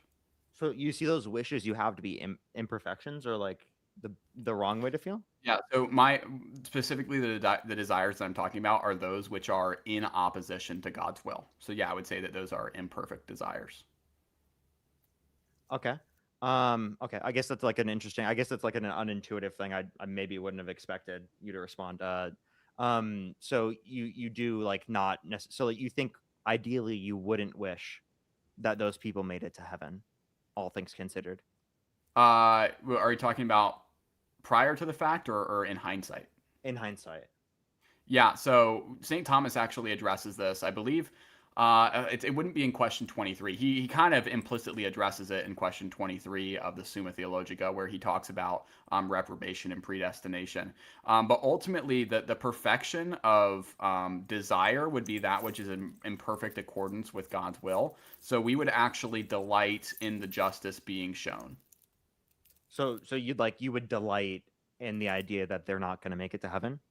Yeah. So, for example, let's say you're perfectly aligned with justice, and then you see a murderer get put in prison. You would delight in the justice that's being shown to that murderer. And since through the argumentation that I presented in the beginning of this debate, we can trust that God is the perfect judge and the perfect and perfectly just person. So we can trust that every punishment that He hands out will be the same type of delight that you can experience from, seeing a murderer go to prison, or seeing, somebody who's really mean on the internet have their account taken away or something like that. So just to clarify in like more specific terms, you would yourself like ideally and in hindsight sense um find delight in the idea that your loved ones or family members didn't make it to heaven? I would delight in the justice being shown, like I said before. Okay. All right. I guess that's a really unintuitive thing. So like for example, if like that happened to your kid, you would delight in the idea that your kid didn't make it to heaven because that was the true justice your kid deserved. So let me ask you a question as like a response to that, just to help illustrate the picture. Let's say your kid murdered like 20 people. Would you delight in the fact that your kid went to prison as a consequence of that? Uh, I don't know if I would delight, but I would think it's the right thing. Yeah. Like And I would think it's the right thing that they went to jail. Like so, I yeah. understand what you're saying in terms of justice. Now, like for like a typical understanding, we're like comparing murder. For me, it's different. Maybe not for you because you have like a different understanding of morality. Like my understanding of morality is we consider certain like types of things that are wrong to be vastly different. Like I don't consider murder to be anywhere near the same as I consider like a typical act that someone would engage in. So like a typical person or like a loved one or a family member, I wouldn't say that they are like so bad that I would then like delight in like them going to jail, right? I wouldn't want to send my loved ones or family members to jail. But it seems like here you are arguing that your loved ones or family members are evil enough to be sent to something like that. Yeah, so that's where the distinction between the antecedent will and the consequent will comes in. So we would actually be perfectly aligned with God in the sense of his antecedent will, that he does not desire any go to hell. That's part of his antecedent will. But then there's also the consequent will, that since people sin and violate the infinite goodness that is the glory of God, we can then say that we can delight consequently that their evil is being punished. And we can say, I promise you this, only extremely evil people who deserve hell will be in hell. Wait, like if I were to die right now, would I be in hell? I will not make a pronouncement upon your salvation. I mean, I'll like go through that because maybe you don't feel comfortable in doing so. It seems like I would be under your view because I'm an atheist, an I would agnostic say that atheist. it. I would say that it is absolutely necessary for salvation to be subject to the Roman Pontiff, to believe that God exists, to receive the sacraments, to go to heaven. That would be my answer to your question. Yeah, so like if I were to die right now without any of those things happening, right? Would you delight in me going to hell? I believe that there are extraordinary means in which God can save someone due to his infinite grace and mercy, but I would say, as a general rule, it is absolutely necessary to believe the specific things that I believe. I feel like that's a politician-y way to respond. It's the way that the church has responded for 2,000 years. Yeah, but like, can't that be politician-y? I wouldn't say it's Like politics. it feels like when you ask a politician a question and they try to answer it in a non-direct way. Yeah, no, it was actually very direct. I said that as a general rule, it's absolutely necessary to believe the things that I believe. Well, Maybe not you're all saying of it's the. necessary to believe things you do believe, but like the question was, like, would you delight in the idea that I went to hell if I did? So let's say there's Ideally, a hypothetical person who is in hell. They would only be in hell if they are guilty of extreme evil, of sin, and defiance of eternal goodness. And since that person would be in hell, I would delight in the justice being shown, consequently, but not necessarily in accordance with the antecedent will of God, because the antecedent will of God determines that he desires no people to go to hell. am I like extremely evil to you? I would say every person has some form of extreme evil. Any sin would be extreme evil. Any sin is extreme evil? Yeah, So even specifically, telling your kids Santa Claus exists is extreme evil? I would say that is evil. Yes, Like extreme evil. it's a defiance of the goodness of God. Yeah, So it's extreme because it's a evil to tell lie. your kids Santa Claus exists, Yeah, because it's lying. That's wrong. even though it's like for fun. Like it's for Why fun, why so why like did why kids can why have does more why did imagination. why is doing evil permissible because it's fun? Like Well, I mean, I don't consider it evil. Maybe it's the difference in our so intuitions or if understandings of I the world, but I don't consider it like an extremely evil thing to tell your kids Santa Claus exists. Like when my so mom told me Santa Claus exists, I wouldn't like in retrospect look back on that as an extremely evil thing. yeah, so denying the eternal goodness of God is evil.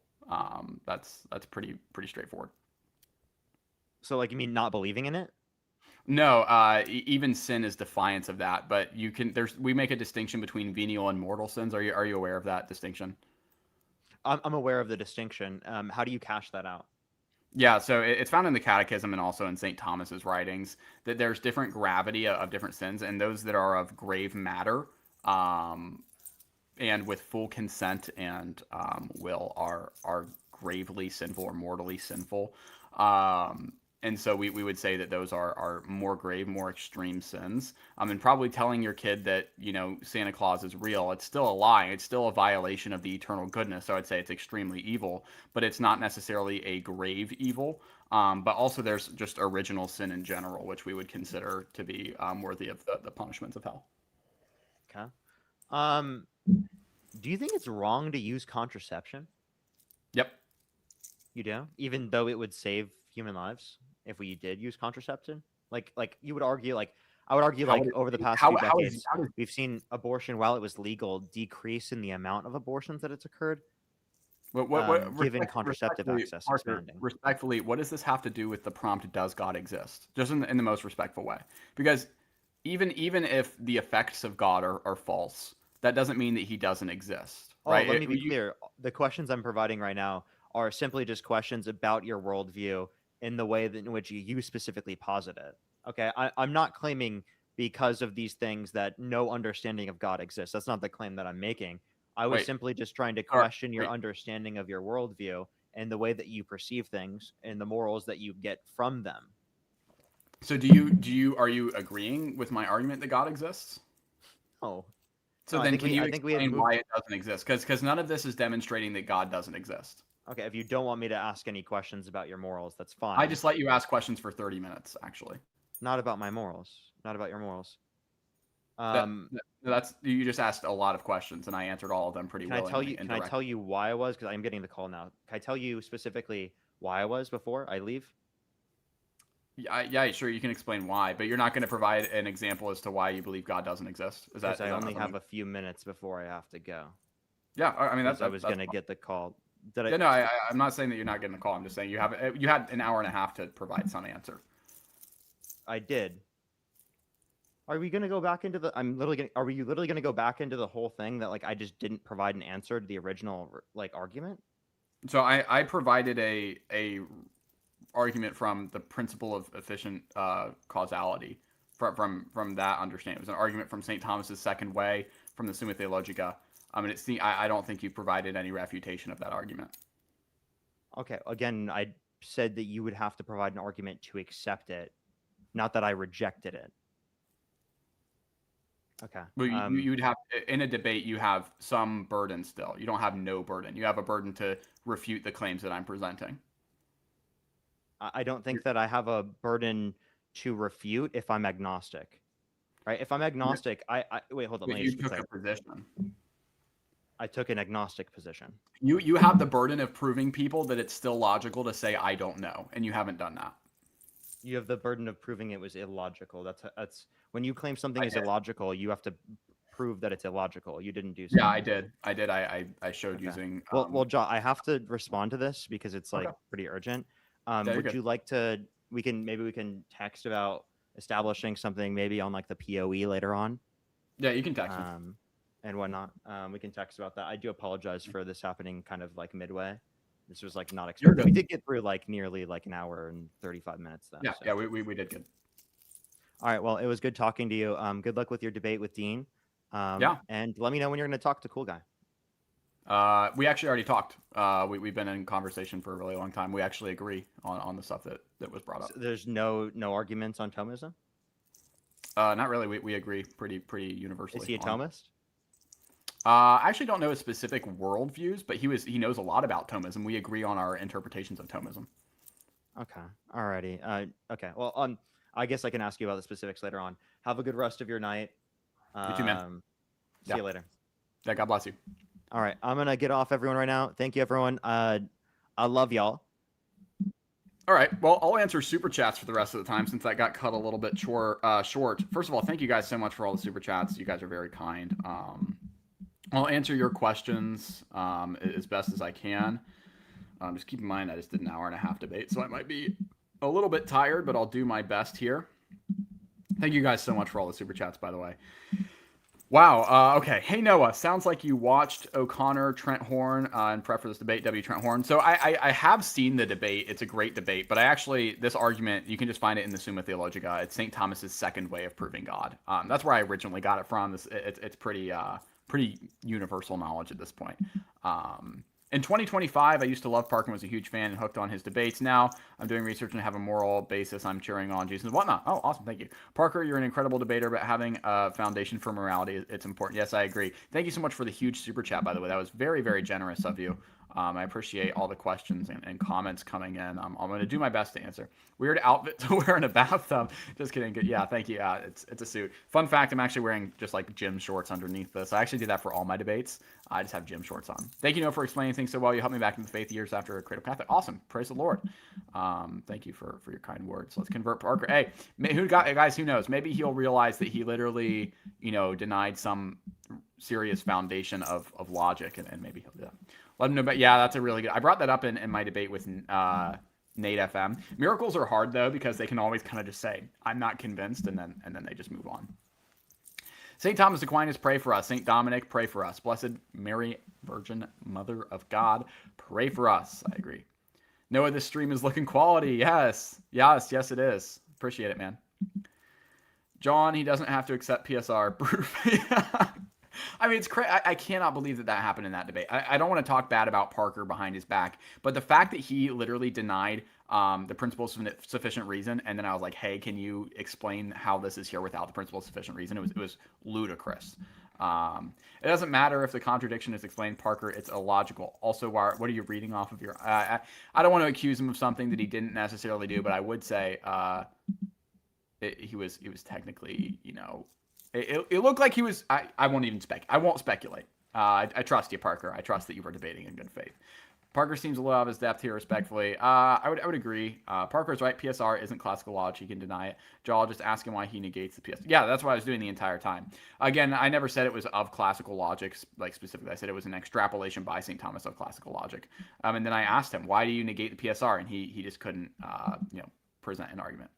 Why is bro even debating anything at all? Yeah, that's what I'm saying. Yeah, I'm glad that at least people agree with that. Parker, oh, that's not kind. That's not kind. Thank you for the super chat, though. Quit explaining things for him, dude. That's what I was saying. I was trying, I was like, hey, can you tell me if you know what this is? And I just ended up having to explain everything. Can you restart the debate? I wasn't here. You can just go back. I'm going to post this on my channel. Thank you, though. I'm glad that you're so excited to see the debate. John, just because it's a first principle doesn't give it validity or naturalism or materialism. It's more likely to be. It's just more likely. Yeah, that's well, it is logically. I would say you can't just say that something is illogical because you don't like it. Like you have to provide some reason. I would say yeah, it's a first principle. Can people stop spamming? He literally told us to be kind. Yes, I agree. Don't spam. Hi guys. Oh wow, we got our RIP Charlie Kirk. It's a throwback, but I agree. Rest in peace, Charlie Kirk. Parker got another. Okay, all right, guys. All right, I can't mention them on here, else I'll get demonetized. I'm joking. That was a joke, by the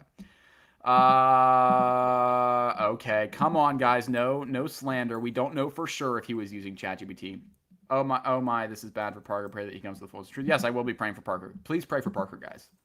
Parker, guys, stop. You can't mention them. You can't mention that specific country. At least not on YouTube. Trust me, I probably share your views. Or at least most of them. John says, yeah, that's what I'm saying. I feel like I just gave a lecture on Thomism. For all the Christians, be respectful. It's not Christ-like to insult or spam in the chat. Well, spamming can sometimes be. I think it's not necessarily against Christ. But yeah, I agree. Represent Christ while you're here.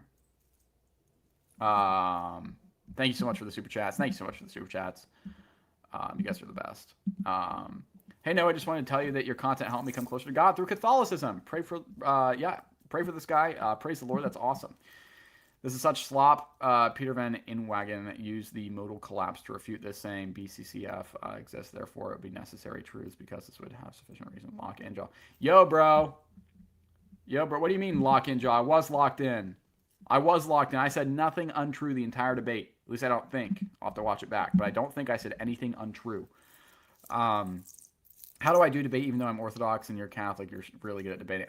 Guys, I don't even know. I literally just get up here and have conversations. It's really easy to win debates when you are right. So just find something that you're right about and then talk about it. But also, if you're not good at debating, then don't debate. Just learn. Just spend your life learning. No, what is a good response towards Protestants / Orthodox when they bring up the Western Schism? I mean, that's a whole video. The Western Schism, it was solved by, obviously, Haec Sancta, which taught conciliarism, but conciliarism was never accepted by Martin V, who is the pope that was, he's the guy that came from Haec Sancta, and then he ultimately, rejects Haec Sancta. And so, yeah, even though he was accepted by the means which we reject, it doesn't mean they're not true. Well, this guy is just all over it. I use classical theists like Phaser and Aquinas, but I don't think a strict Aquinas framework will work. I don't like either debater. Oh, he doesn't like me. Crap. He doesn't like me. That's very upsetting. But he sent me money. Okay, I'm probably going to pay taxes with that or something. Parker fans acting like spamming Parker W is going to change the fact that he's losing, but besides, I hope all of you had a blessed day. Yes, God bless everybody. I didn't even really see many Parker W. Can you provide some early evidence of papal supremacy and authority? I can only find evidence from Roman primacy. And yeah, here. I'll give you one quote just because that's not really what this stream is about. But I'll give you one that's absolutely brutal. I'm gonna put this up on screen real quick. This is absolutely brutal papism W. Um, Let me move my microphone so I can use this better.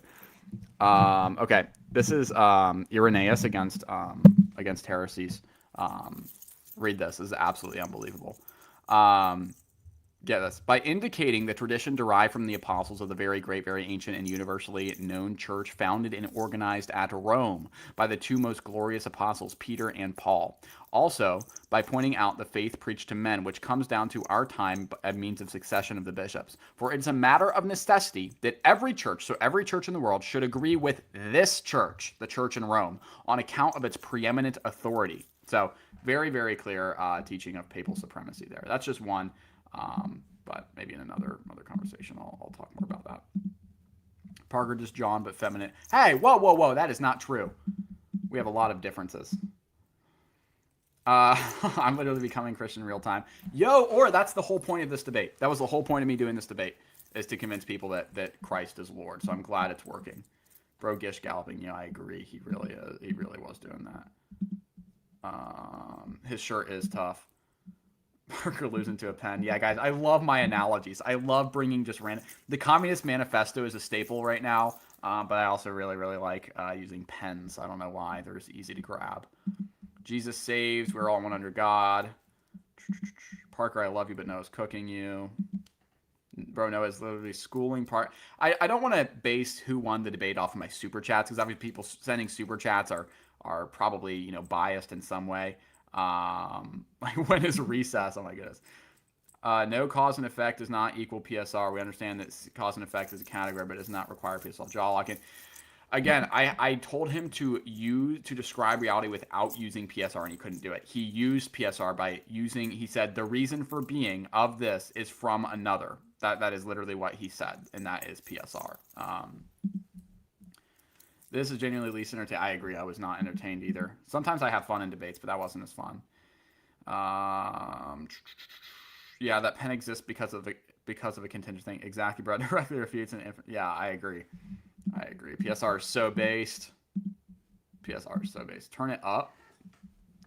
Yo. I like your debate with that Lutheran guy. I think he's going through some such. Yeah, I agree. I will be praying for him. He's a cool guy. Sparkles in a gold coin.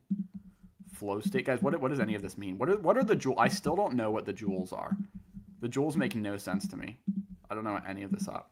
Joe and Jaw, let's make it happen. Yeah.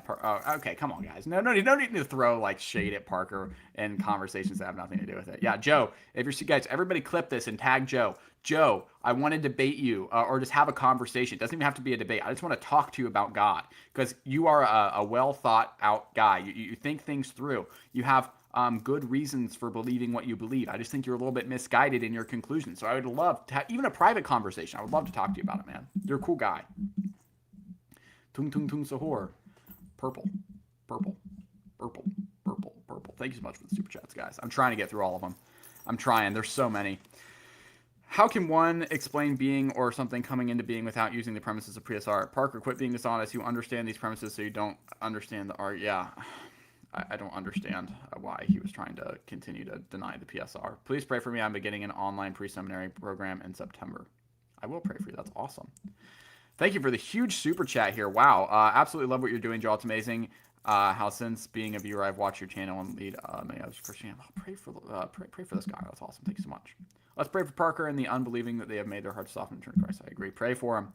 Parker, you might want to become a track star. All right, guys. Come on. No need for that cheeky stuff. Thank you so much for the super chats, guys.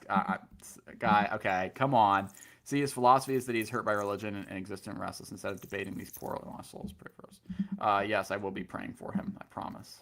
Favorite color is purple. Response.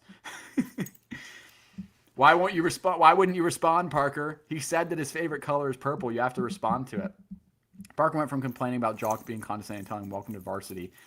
That is contradictory. I tried not to respond to anything. I also wasn't trying to be condescending. I was just trying to get into define the things that we were talking about. He was using all these terms and he just wouldn't explain them. Parker, you need to read more and get rid of your. Okay. I would agree with that advice, but it doesn't necessarily need to be said publicly. You can admit you're wrong and unable to debate logic philosophy. Yeah, I would just say read Aristotle. It'll help with this debate, certainly. If Jaw was a color, he'd be purple, and Parker, he would be orange. I think if I was a color, I'd be blue. I think I'd be more blue, and I think Parker would be yellow. Parker could even be like a lavender. I'm not really sure. Not really sure. 10 Hail Marys for Parker. Yes, okay, that's my homework. Everybody pray 10 Hail Marys for Parker. That's a good recommendation. Parker, what is your reasoning for rejecting and not accepting the PSR? That's what I was trying to get him to tell us, and he just couldn't do it. Holy bad faith online debates are about growing one's brand. I thought I was trying to. Another nothing burger, remote and meaningless clips. I was just trying to have a good conversation.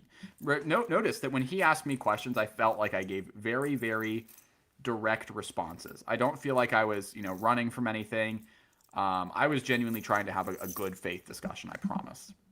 Remember, whenever you see Parker debate in the future and utilize PSR, he has asserted that he does not accept. Yeah, guys, if he ever mentions anything about the PSR discussion, Alex O is a biological determinist, and that's a waste of time. Also, Jaw just deny any obligation to answer his questions. I agree. Sod my break. I don't even know what that means. How do I beat the evolution argument? What evolution argument?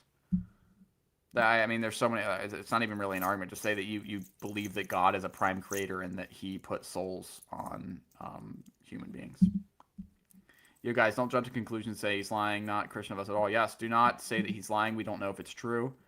I will not assert that he's lying without definitive proof. Was Satan in Muhammad, like Satan in a form? I'd say he was probably influencing him. Reminder to Christians in chat to pray for Parker and this all. Be respectful instead of slandering in chat. Yes, I agree. Man, you are stinky. Thank you. Thank you so much. Can you say, follow 2KTZ, submit to Rome? Clapping seal. Guys, what does any of this mean? Thank you for the huge $20 super chat. I appreciate you.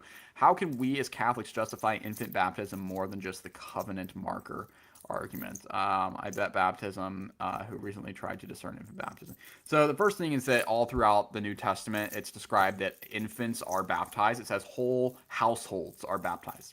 Households would include children. And there's never a distinction that's made. The Bible never says that you need to understand the faith to be baptized. It actually is just a marker for the covenant. 1 Peter 3:21 explicitly says that baptism, it saves you. So if we want our children to be saved, we need to baptize them. And then there's also, like the early church attestation of the baptism of infants. It's very clear. We also have, even the Protestant reformers like Luther, Zwingli, Calvin, they all affirm infant baptism pretty explicitly. And they say that if you don't do it, it's like a teaching of Satan. So it's pretty universal. Where do you get your suits from? I think this is like Express, to be completely honest. My suits are not nice. I have one suit. Hello, Noah. I'm a teen, doesn't come from a religious family. I fear that personally being an atheist will send me to hell. Yeah, don't be an atheist. Become Catholic. That would be my advice to you. If you want full assurance of your salvation, become Catholic. There's no peace like the peace that you will feel when you become a Catholic. I promise you. Please become Catholic. If you saw my arguments in this debate and you said, man, I wonder how he could make such good arguments. It's because I'm Catholic. It's because I have the fullness of the truth, and it's just so easy to do that. Debated Parker earlier. He kicked me mid-debate. How do I Bible study? Sit down and read it. What you should do if you're like an absolute beginner, sit down and look up the podcast. It's Father Mike Schmitz. He does a Bible in the Year podcast. And he walks you through the whole Bible, but he also gives really good commentary where he breaks everything down and he kind of answers the questions that most beginners have. Hey Noah, would you be willing to debate me? I don't know who you are. I don't really know. I'm new to Christianity. You've been leaning towards Catholicism. I'm struggling and was hoping you could help me find sources outside your channel and scripture to guide me. Yeah, I would read, go to Trent Horn's channel. He's very smart. Read Trent Horn's A Case for Catholicism. It's really, really good. Read the Catechism. Read St. Augustine's Confessions. Read the Summa Theologica, Summa Contra Gentiles. Many, many good things for you to read. I highly suggest all of this. How do you answer the problem of evil? Yeah, so the problem of evil, there's multiple different forms that it could take. But ultimately, it's if God is all good, why do bad things happen? And there's multiple ways to answer. The first could be, well, the most universal is that if we are already believing in God, right? If we already believe in God through the argument that I just presented, you believe that God is all good.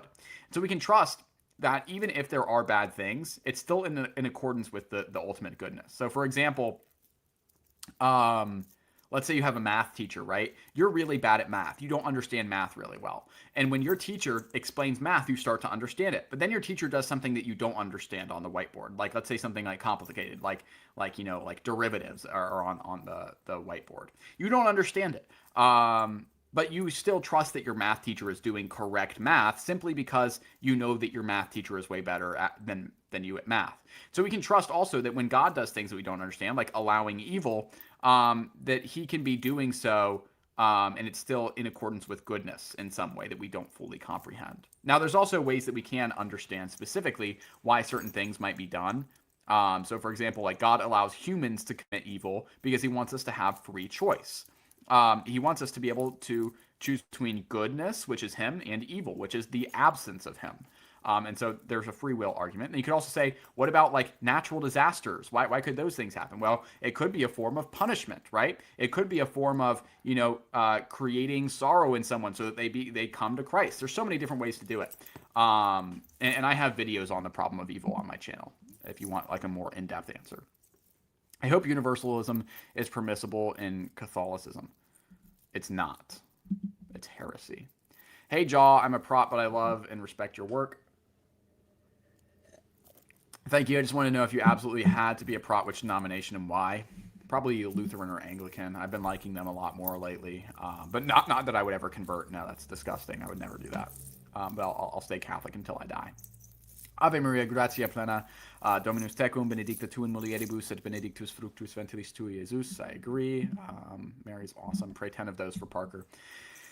In a radioactive isotope, an atom decays at a completely random moment without a physical trigger. If anything, so this is, arguing with quantum physics, trying to disprove causality. I was hoping Parker would bring this up because this is very common. But just because something is indeterminable doesn't mean that it is not caused. So there's still underlying effects such as, quantum fields and different principles that still, we could say, cause it. And just because we can't determine the outcome doesn't mean that there isn't a cause in the first place. My contention with causality is not that matter must come from matter. That's not what I said. Or particles must come from particles. I never said that.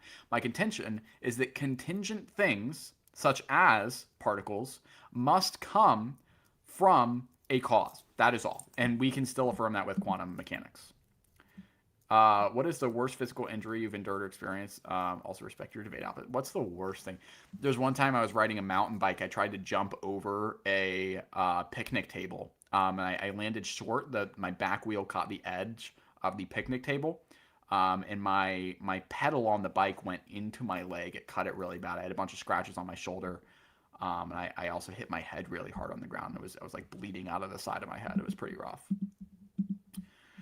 Pray for Parker in the situation that he's experiencing, though it is inconvenient. We should still pray for him despite yes, I agree. Please pray for Parker. ECC 9.5, the dead are unconscious. Yeah, that's not true.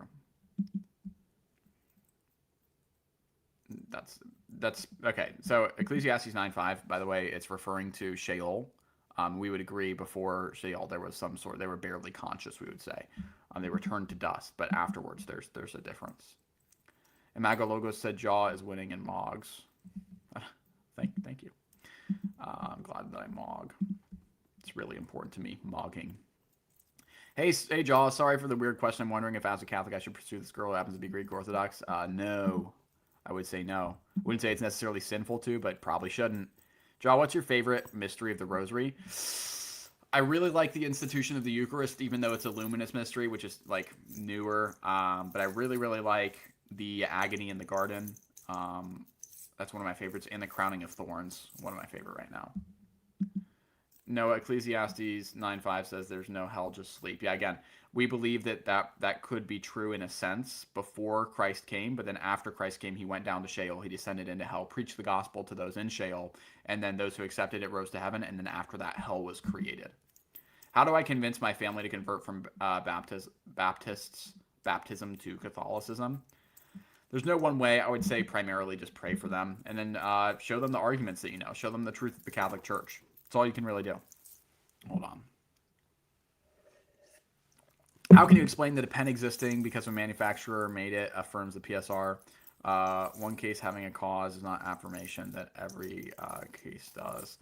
That wasn't my argument. I was saying that he simply cannot explain anything's being without using PSR, because PSR states that everything that exists has its being from another or has its being from itself, and that's just intuitive. There's no way to explain any other way that it could be. Looking smart, Noah. God bless. Thank you. Is male infant circumcision right? I wouldn't do it. Sounds like Parker is going through something tough. Don't shame and pray for him. Yeah. Don't shame Parker, guys. Do you think that aborted babies go to hell? I would say that those who are not baptized do not have the promise and guarantee of salvation, but God can work outside of the ordinary means and save persons if he so pleases. But then you can also look into the doctrine of limbo if you would like. What is the criteria under the kingdom of God to enter the kingdom of God? I'm a Lutheran. I also want it. There's lots of criteria, but ultimately you should be subject to the Roman Pontiff and everything that the one holy Catholic and Apostolic Church teaches. I wanted to ask you about the multiple abuse cases. Yeah, so there have been priests who have done horrible, horrible things, but the priests doing bad things does not disprove our religion. So, for example, there have been scientists who do horrible, horrible things, right? Scientists have murdered people before, but that doesn't mean that the science that they delivered to the world is false. The people can be bad without the truths that they give to us being bad and false. My ex was a Pentecostal. We broke up because of religious disagreements. I feel guilty that I was supposed to lead her and I failed. Sometimes you can't help that stuff, but yeah, you probably could have been better. You probably could have been more patient. Reach out to her, man. That's all I would recommend. Say, hey, I want to talk. And then talk to her about your disagreements in a peaceful way. We need more Gloria hoodies. Yeah, guys. Gloria, we're working on some stuff right now. We're working on some cool stuff. GloriaShop.com, I believe. There's some good stuff. GloriaChrist.com. I don't even know. Jaw, I really felt Parker was listening to you in the moment of suffering. It's sad to see his questions end. Yeah, I agree. Yeah.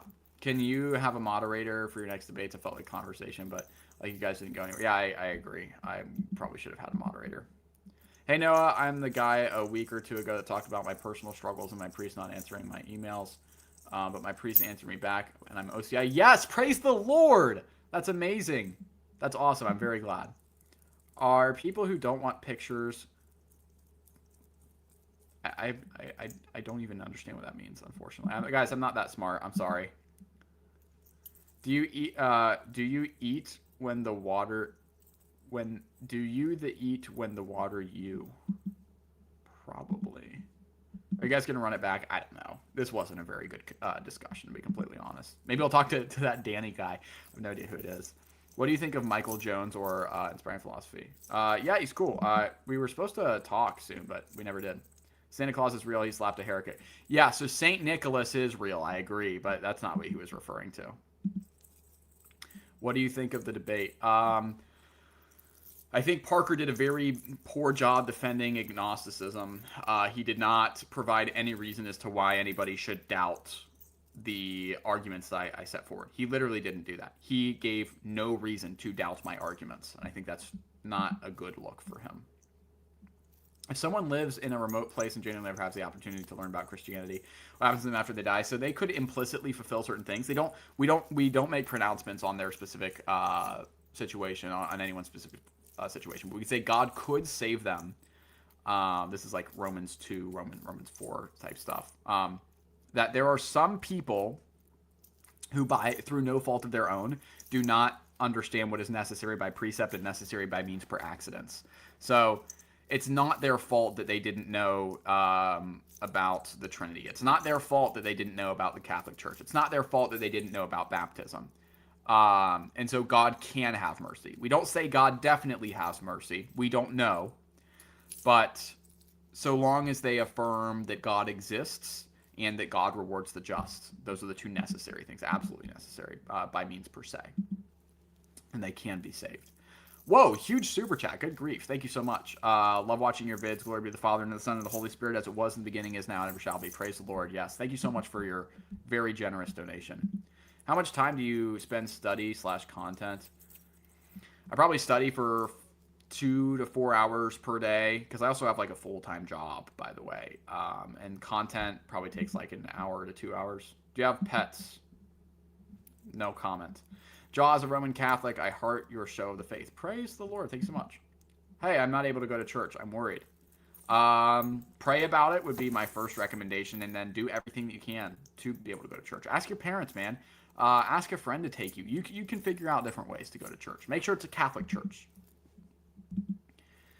Is being in the army a sin? No, not necessarily. Not just because you're in the army. Sometimes prayer is more effective than arguments. I agree. I will definitely be praying for Parker. I don't think my arguments are getting through. You've written well, me, Thomas. Gym shorts reveal. All right, guys, real quick, I'll give you the gym shorts reveal. This is the case for every single debate. I'm just wearing gym shorts with a suit on top. That's what the setup is. Huge super chat. Good grief. $100 super chat. Thank you so much. Parker, I don't accept the PSR. Noah, okay, then explain why the PR is here versus not. Parker, yeah, I agree. That was crazy. Parker, I love you, man, but you got to do better than that, respectfully. I'm a Prot, and I currently to seek the truth. I'd like to be Catholic if true. Can I be saved if I seek Catholicism sincerely? Also, a Prot's going to hell. Again, so I've kind of answered this a couple times. You should be, if you want the assurance of salvation under my worldview, you need to become Catholic. That's what I say. If you want to be sure that you're going to heaven, you have to become Catholic. Thank you for speaking with Parker and Dean. They need to be debated more often. I'm still not sure what denomination I should be, but I am tired of fencing. Become Catholic. I'm telling you right now, I will pray for you. Become Catholic. Pray about it. Ask God to guide you. Ask St. Therese of Lisieux to give you a sign. Research St. Therese of Lisieux. Ask for her intercession. She will help you. Seriously.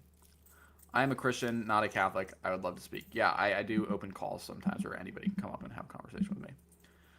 Would you debate Dr. Blitz? He does atheist live streams every Sunday on TikTok. Yeah, if I remember. Guys, so many people want me to debate so many different people. How do I defend against the omnipotence of quandary? The omnipotence quandary? I don't even know what that is, to be completely honest, or at least not in its full explicated form. Let me look it up. I'll literally learn this on the spot. Oh, I'm sorry, guys. I suck at using my computer. Omnipotence quandary. I literally typed in omnipotence quandary, and it said omnipotence quandale dingle was the first autocorrect. Good grief. Asks whether an all-powerful being can create... Oh, come on. Yeah, I've heard this. Whether an all-powerful being can create a stone so heavy that he cannot lift it. So, if God is all-powerful, can he create a stone so heavy that he can't lift it? Wait, you can't see me. Can you hear me? Okay, you can hear me.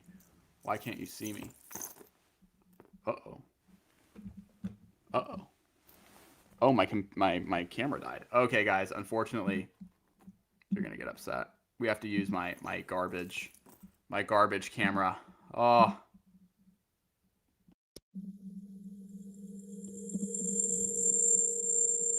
Okay, we're back. Apologize, guys. Bad camera now. I can move my microphone out of the way. This is pathetic. You got to see the nice camera for a little bit, and now it's gone. Yeah, old cam. Everybody's excited, guys. This is the Jesus and whatnot that you love. Yeah, so can God create a rock so heavy that he can't lift it? The problem isn't found within God. It's not found within omnipotence in general. The problem is found within the question itself. It's like asking, can there be a square circle?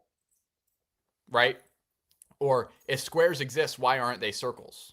It's a ludicrous question. It doesn't make any sense. Can God create something so heavy that he can't lift it? What does that even mean? It's trying to take two possible realities and make them impossible together. Two contradictory. It's like saying if 2 exists and 4 exists, why can't you combine them and have a 2-4 number? Right? Like not in addition, like not equal 6, but like why can't you have 2 equaling 4? Because your question is ridiculous. It doesn't make sense. So you're asking a ridiculous question that cannot be answered by definition.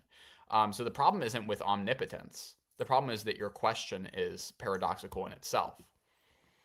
Hey, Noah, can you give me a claim of an argument to use in an argument that I will use against an atheist that I know? I would like to follow your lead in current.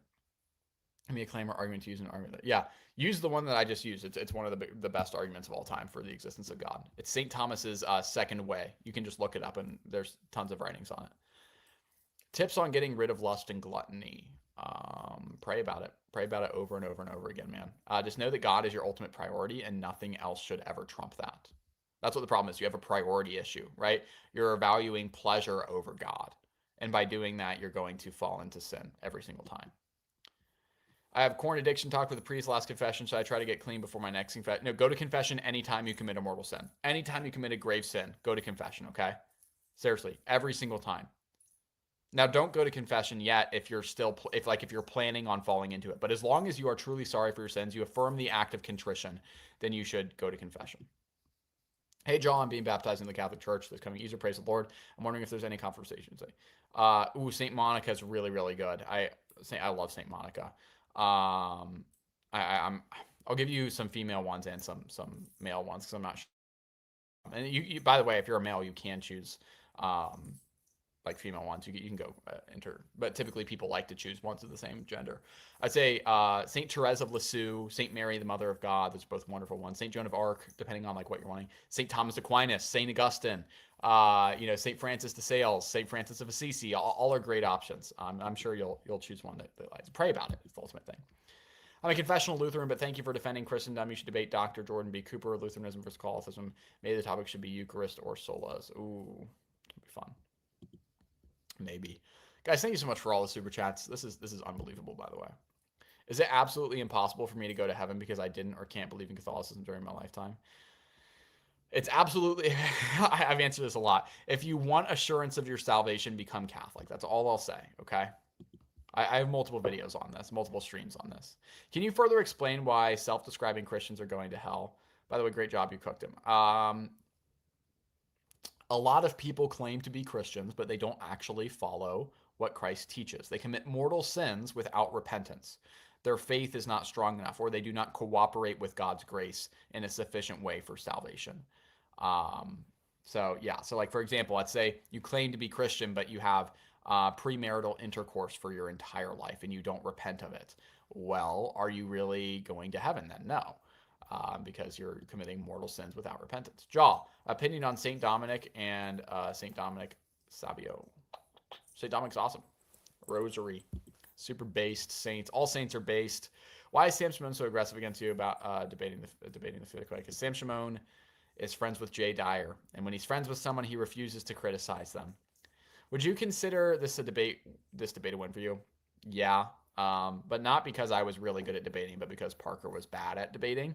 And I don't mean that in like a mean way, but I wouldn't say that I won because of my own merit, because I had really good I think my arguments are great and they could hold up under any questioning. But I would say the reason I won is because Parker couldn't find even a real objection to make. W vids, bro. Thank you. Our Protestant, I struggle with navigating the original Greek language in Matthew 16:18, where Peter is.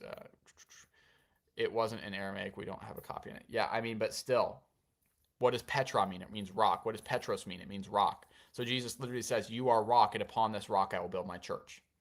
Like, there's a funny example you can use with Dwayne The Rock Johnson. Everybody calls him The Rock, okay? And let's say you're talking to Dwayne The Rock Johnson, and you say, "Hey, I'm going to build my church on The Rock. Your name is Dwayne, but I'm going to build my church on The Rock."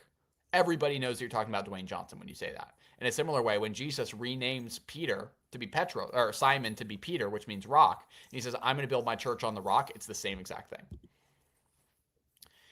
His had no bias of morality. His whole argument was, how could you shove your arguments into a gray area by literally saying no? And yeah, that's what I'm saying. He didn't give any answer. Are Protestants going to hell, and do you respect? If you want to go to heaven, become Catholic. And do you respect? No, I don't respect heresy, but I respect the fact that there are some truths. Like they affirm that Jesus is God. That's cool. I respect that. But do I affirm their rejection of the church that Jesus set up? No. Hope that the threat goes away. Would love to meet and greet. I don't think I'll ever be able to do meet and greets because of the Muslim threats, unfortunately. Is being in the army a sin? I want to deploy in the Middle East and try to convert people. Join the army next year. I would say you should read up on St. Augustine about just war theory. I think it depends on what you're doing in the army and what you're doing it for. I don't know your exact situation, so I can't say. Hey man, I'm down on my faith in everything, and sometimes I don't even know what to believe in. Can you give me some advice? Pray about it. If you're not sure, pray about it. Sit down every morning at 6 a.m., pray a rosary, and then ask St. Thomas Aquinas for intercession, and then just sit there in the presence of God. Do that. Go to adoration. That will help a lot too. Why did God command genocide in Deuteronomy? Sorry, I can't spell it. But yeah, so in Deuteronomy, there's multiple times in which God commits what some people would call genocide, where He wipes out civilizations. There's a few things to note that somebody dying does not automatically mean that they burn in hell forever. So God could be taking these people's lives and then they go directly to heaven. I would say that's probably a net positive for that person. But God ultimately, anytime He commands the destruction of certain civilizations, He's doing it as punishment because they were doing horrible things. Like these people were doing like child sacrifice. They were like doing horrible sexual acts that I'm not allowed to describe on YouTube. But you can probably imagine like stuff that's worse than like what you can find in the Epstein files. I probably shouldn't have said that on YouTube. But yeah, no, God's punishments are always just, and we can get stuck in this trap of viewing things in like a worldly temporal sense, saying like, oh, this person they got injured, or oh, this person they died, and therefore this is the greatest evil of all time. But like, think about the ultimate like reality of it. There's eternity on the line. Like it's the battle between good and evil itself. It's not as simple as like, oh, this person got hurt. So there you gotta extrapolate and view the big picture. Is baptism necessary to be saved? Yes. 1 Peter 3:21 says baptism, which corresponds to the ark of Noah, like people being saved through the boat. It says in 1 Peter 3:21, 1 Peter 3:20 through 21, it says that people were saved through the ark with Noah, and baptism, which corresponds to this, people being saved through water, now saves you, not as a removal of dirt from your body, but as an appeal to God for a good conscience. So it's very, very clear what 1 Peter 3:21 is saying. Also, Mark 16:16 is very clear.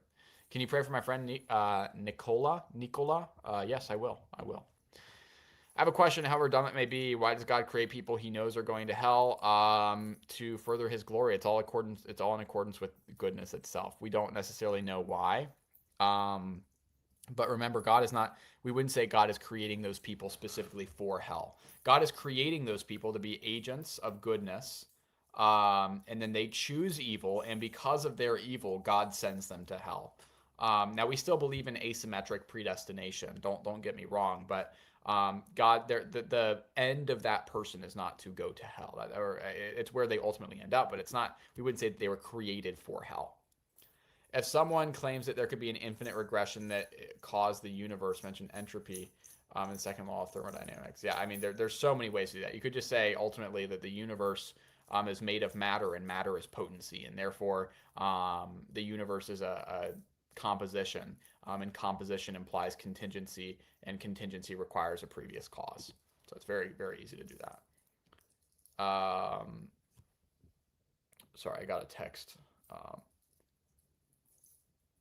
Um, Thank you, Noah. I'm a huge fan of your work. Also, hope Sam is doing good. Sam is doing good.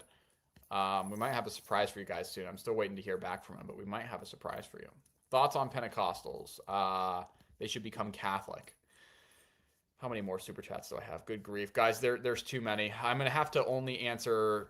I hate to do this, but guys, it's really late for me, and it's really late. I wish that I didn't have to do this, but it is getting really late. I'm only going to be able to answer $20 and above super chats just because I want to be as fair as possible. It's not because like I want more money, but those people paid more money, so I have to answer their questions. There's so many left. I'm going to do my best to answer all the ones that are above $20. I hate to do that. I'm so sorry. I hope you know how sorry I am, but I've been live for 2 hours. It's getting late for me. I'll do my best. John, even since I'm PCA, love your content. Thank you so much. Okay. Huge super chat here. Thank you so much for the donation. You were very, very kind. Noah, me and my friends are watching this together now. We love your content. We've brought us all closer to God. Praise the Lord. Yes, thank you so much. That's very kind of you. Can you please pray for my constipation? I haven't pooped in 5 weeks, and I feel that's horrible if that's true. Pray to Saint Elmo. Saint Elmo, he's the patron saint of stomach troubles. Very kind of funny, but he will help you. He's helped me a lot. People are giving me crap for not asking a question. Wow. Well, I thought it was very nice. If you had to join a particular order, what would it be? I got to say Dominicans. I love Franciscans. I love Dominicans. Augustinians. Very, very cool stuff. Good work in the debate, Noah. Thank you so much. Thank you for the huge super chat. You guys are so kind. Please pray for my constipation. Yeah, you said that again. Yeah, no, I actually will pray for you. W Jaw. Wow, $20 for a W Jaw. Thank you so much. And again, guys, I'm so sorry that I'm answering super chats that are.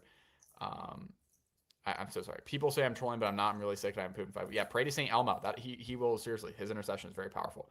There was this one time I was on a date a while ago. Don't worry. Don't worry. It was a long time ago. I was on a debate. I was on a date, and I had to poop really bad. And I went to the bathroom. I prayed to Saint Elmo, and he helped me out. It was pretty funny. Massive W on your debate with Parker. Love from Orthobro. Thank you so much. I appreciate it. Orthobro says something nice about a Catholic. Very kind. Would you ever consider having a chat with Raymond Ibrahim on the current state of Christianity in the West? Possibly. I don't know who that is, but I would consider it. I don't know a lot of the contemporaries of the apologetics world. Huge super chat. Thank you so much. Family Guy Lover 89. No, I haven't pooped in 5 weeks. Please help pray for me. I've taken laxatives and everything. There's something that works. I'm throwing up. Poop. Oh my gosh, I have a fever. I can't pee. Please pray for me. You should go to the hospital, man. That's horrible. But yes, I will pray for you. That is absolutely horrible. State Exposure thinks I'm lying. Can you tell? Yeah, I don't think he's lying. This seems very real. I did not expect the stream to go this direct. He sent another one. Oh my goodness. Can you please tell State Exposure to stop being mean? Yeah, this guy, dude, stop being mean. Don't be mean to him. Yeah, guys, please pray for this guy. Ask for the intercession of Saint Elmo. Good grief. Yo, Noah, my dad is having trouble with seeing how God is working with his life. Any advice? I would just tell him that having faith in God is trusting that since He is the ultimate goodness, His plan is going to be better than yours. Tell him to pray about it. Pray for him about it. That's really the most powerful thing that you can do. There's no one answer. I don't know what he's going through, but tell him just God. You can trust God because He's the ultimate goodness, and then pray for him and tell him to pray. Yay, Sam is returning. I never said that. I said that we could have a surprise for you. I didn't say Sam was returning. I've been waiting for the kissing stream so long. All right. Maybe not final super chat. I could have moderated the debate. Thank you, Aaron, for showing up. I appreciate you, man. Very kind of you. Yeah, maybe I'll let you moderate if we ever do another one. Is it okay if my family prays more to Mary than Jesus? Like asking, I would say pray to God more than you pray to Mary. I would focus your prayers towards God. Not that Mary isn't important. Mary is extremely important. Don't get me wrong, and she's the mediatrix of all graces. So definitely pray to Mary. She should be very important in your life. She should be someone who you go to all the time. But also make sure that God is